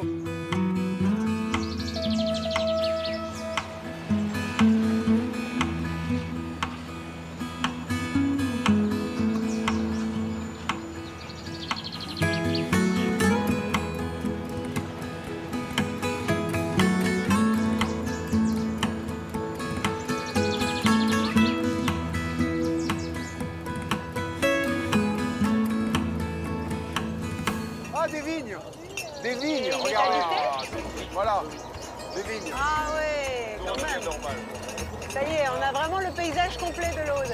Pour la dernière fois, le train s'arrête. Le paysage change, les vignes ont remplacé les pins. Les premiers rangs de vignes de l'appellation Corbière. Alors on est dans les Pyrénées-Orientales, on a changé de département. Ah, on est dans les Et on Pyrénées-Orientales. aperçoit les premières vignes qui sont des cépages de chardonnay, puisque le village de Caudiès de Fenouillade, qui est juste à côté, là, on va arriver, est réputé pour ses chardonnays blancs. Hein. Il y a une fête du chardonnay au mois de novembre chaque année. Et ici, vous avez le hameau de Villeraz, qui est un des rares hameaux des départements des Pyrénées-Orientales. C'est un des départements qui a le moins d'hameaux en France. Où il y a à peu près 400 habitants qui habitent ici. Quand tu dis le moins de hameaux, c'est-à-dire le moins... En nombre de hameaux, c'est le département D'accord. qui en a le moins. Et donc la population est plus concentrée. Tout à fait, oui, tout à fait. Alors Philippe, tu nous fais passer un petit peu les desserts. Et alors pendant ce temps, puisqu'on parlait de Carcassonne et des produits carcassonnais, je t'ai amené ça parce que c'est un hommage au train et à ta voiture un peu quand même. Oh, c'est mignon, la Micheline. Qu'est-ce que c'est que la Micheline alors? C'est une petite liqueur de Carcassonne qui se dit donc la reine des liqueurs. Ah bon, d'accord, puisque c'est une ville de liqueurs historiquement. Et je pense qu'avec le dessert ou juste après, enfin... Magnifique. Carcassonne, ville de liqueurs, mais pas seulement. C'est avant tout la capitale du pays Cathare, siège de plusieurs légendes et de différents trésors. Celui des Cathares, mais aussi celui des Visigoths. Le trésor. Non, parce que moi, j'ai entendu 3 histoires. J'ai entendu Philippe qui m'a dit, alors je peux balancer, hein, qui m'a dit trésor Walou, il n'y a pas de trésor, mais il ne faut pas le dire. Ça y est, c'est dit. J'ai eu Olivier qui m'a dit le trésor depuis le début. Le trésor des Cathares, parce que toi tu parles d'un autre trésor. Le trésor depuis le début, il a été disséminé en Lombardie, et probablement il n'y a plus de trésor non plus. Et heureusement, quand même, il y en a un qui fait le boulot, excusez-moi, hein, office de tourisme. Il y a Christian qui m'a dit, mais bien sûr, il y a un trésor, simplement, il nous reste à le découvrir. Moi, ça fait 20 ans que je creuse ce sujet-là, aussi bien sur le terrain qu'en recherche en archives. Et franchement, je suis convaincu qu'il n'y a pas de fumée sans feu. Puisque le trésor des Visigoths, historiquement, on en perd la trace à Carcassonne. Et certaines légendes évoquent sa présence à Rennes-les-Bains. Donc c'est un petit village voisin de Rennes-le-Château. Oui, on est passé d'ailleurs. Donc on se rapproche du village de la Bessonnière. Qui n'est pas servi? Un petit peu de Micheline avant un petit peu de muscat pour passer, ça ira bien. Le muscat de l'abbaye. Voilà, oui, avec un petit plaisir, muscat de l'abbaye et ça ira mieux. Oui. Tiens, je fais passer comme ça. Je vais goûter. Allez, Qui veut un peu de muscat de l'abbaye? Laure, elle vérifie la cuvée. Oh, il faut. Est-ce qu'il y a un amateur? Tiens. Il est temps de passer au dessert, la fameuse tarte aux pignons de Josie, la spécialité de Gruissan dont elle a récupéré la recette auprès du pâtissier qui l'avait inventée. Ah, c'est bon, bravo. Ouais, Josie. Josie, bravo. Le feuilletage. Oui, il y a un côté tropézienne, c'est vrai, tu as raison. C'est avec une crème différente, mais... Vous faites une crème pâtissière et vous mettez de la poudre crème de main. pâtissière enrichie d'amandes. Et Josie, c'est trop bon.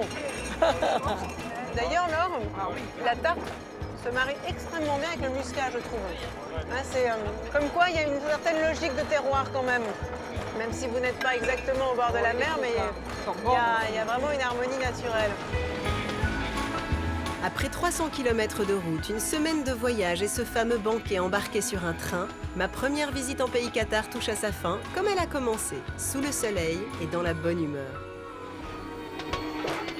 Ah, j'aurais tout vécu avec les carnets de Julie. Bon bah, on va quitter l'Aude, on va quitter le pays Cathare qui nous est vraiment rentré dans le cœur, en tout cas pour moi qui le connaissais si mal. Et j'espère que vous avez partagé cette émotion. Vous avez vu que finalement l'amitié et l'appétit des gens de l'Aude étaient aussi solides que les pierres des châteaux. Et moi je l'ai trouvé, le trésor des Cathares. Il est là, c'est eux, et c'est ce qu'ils nous ont offert aujourd'hui.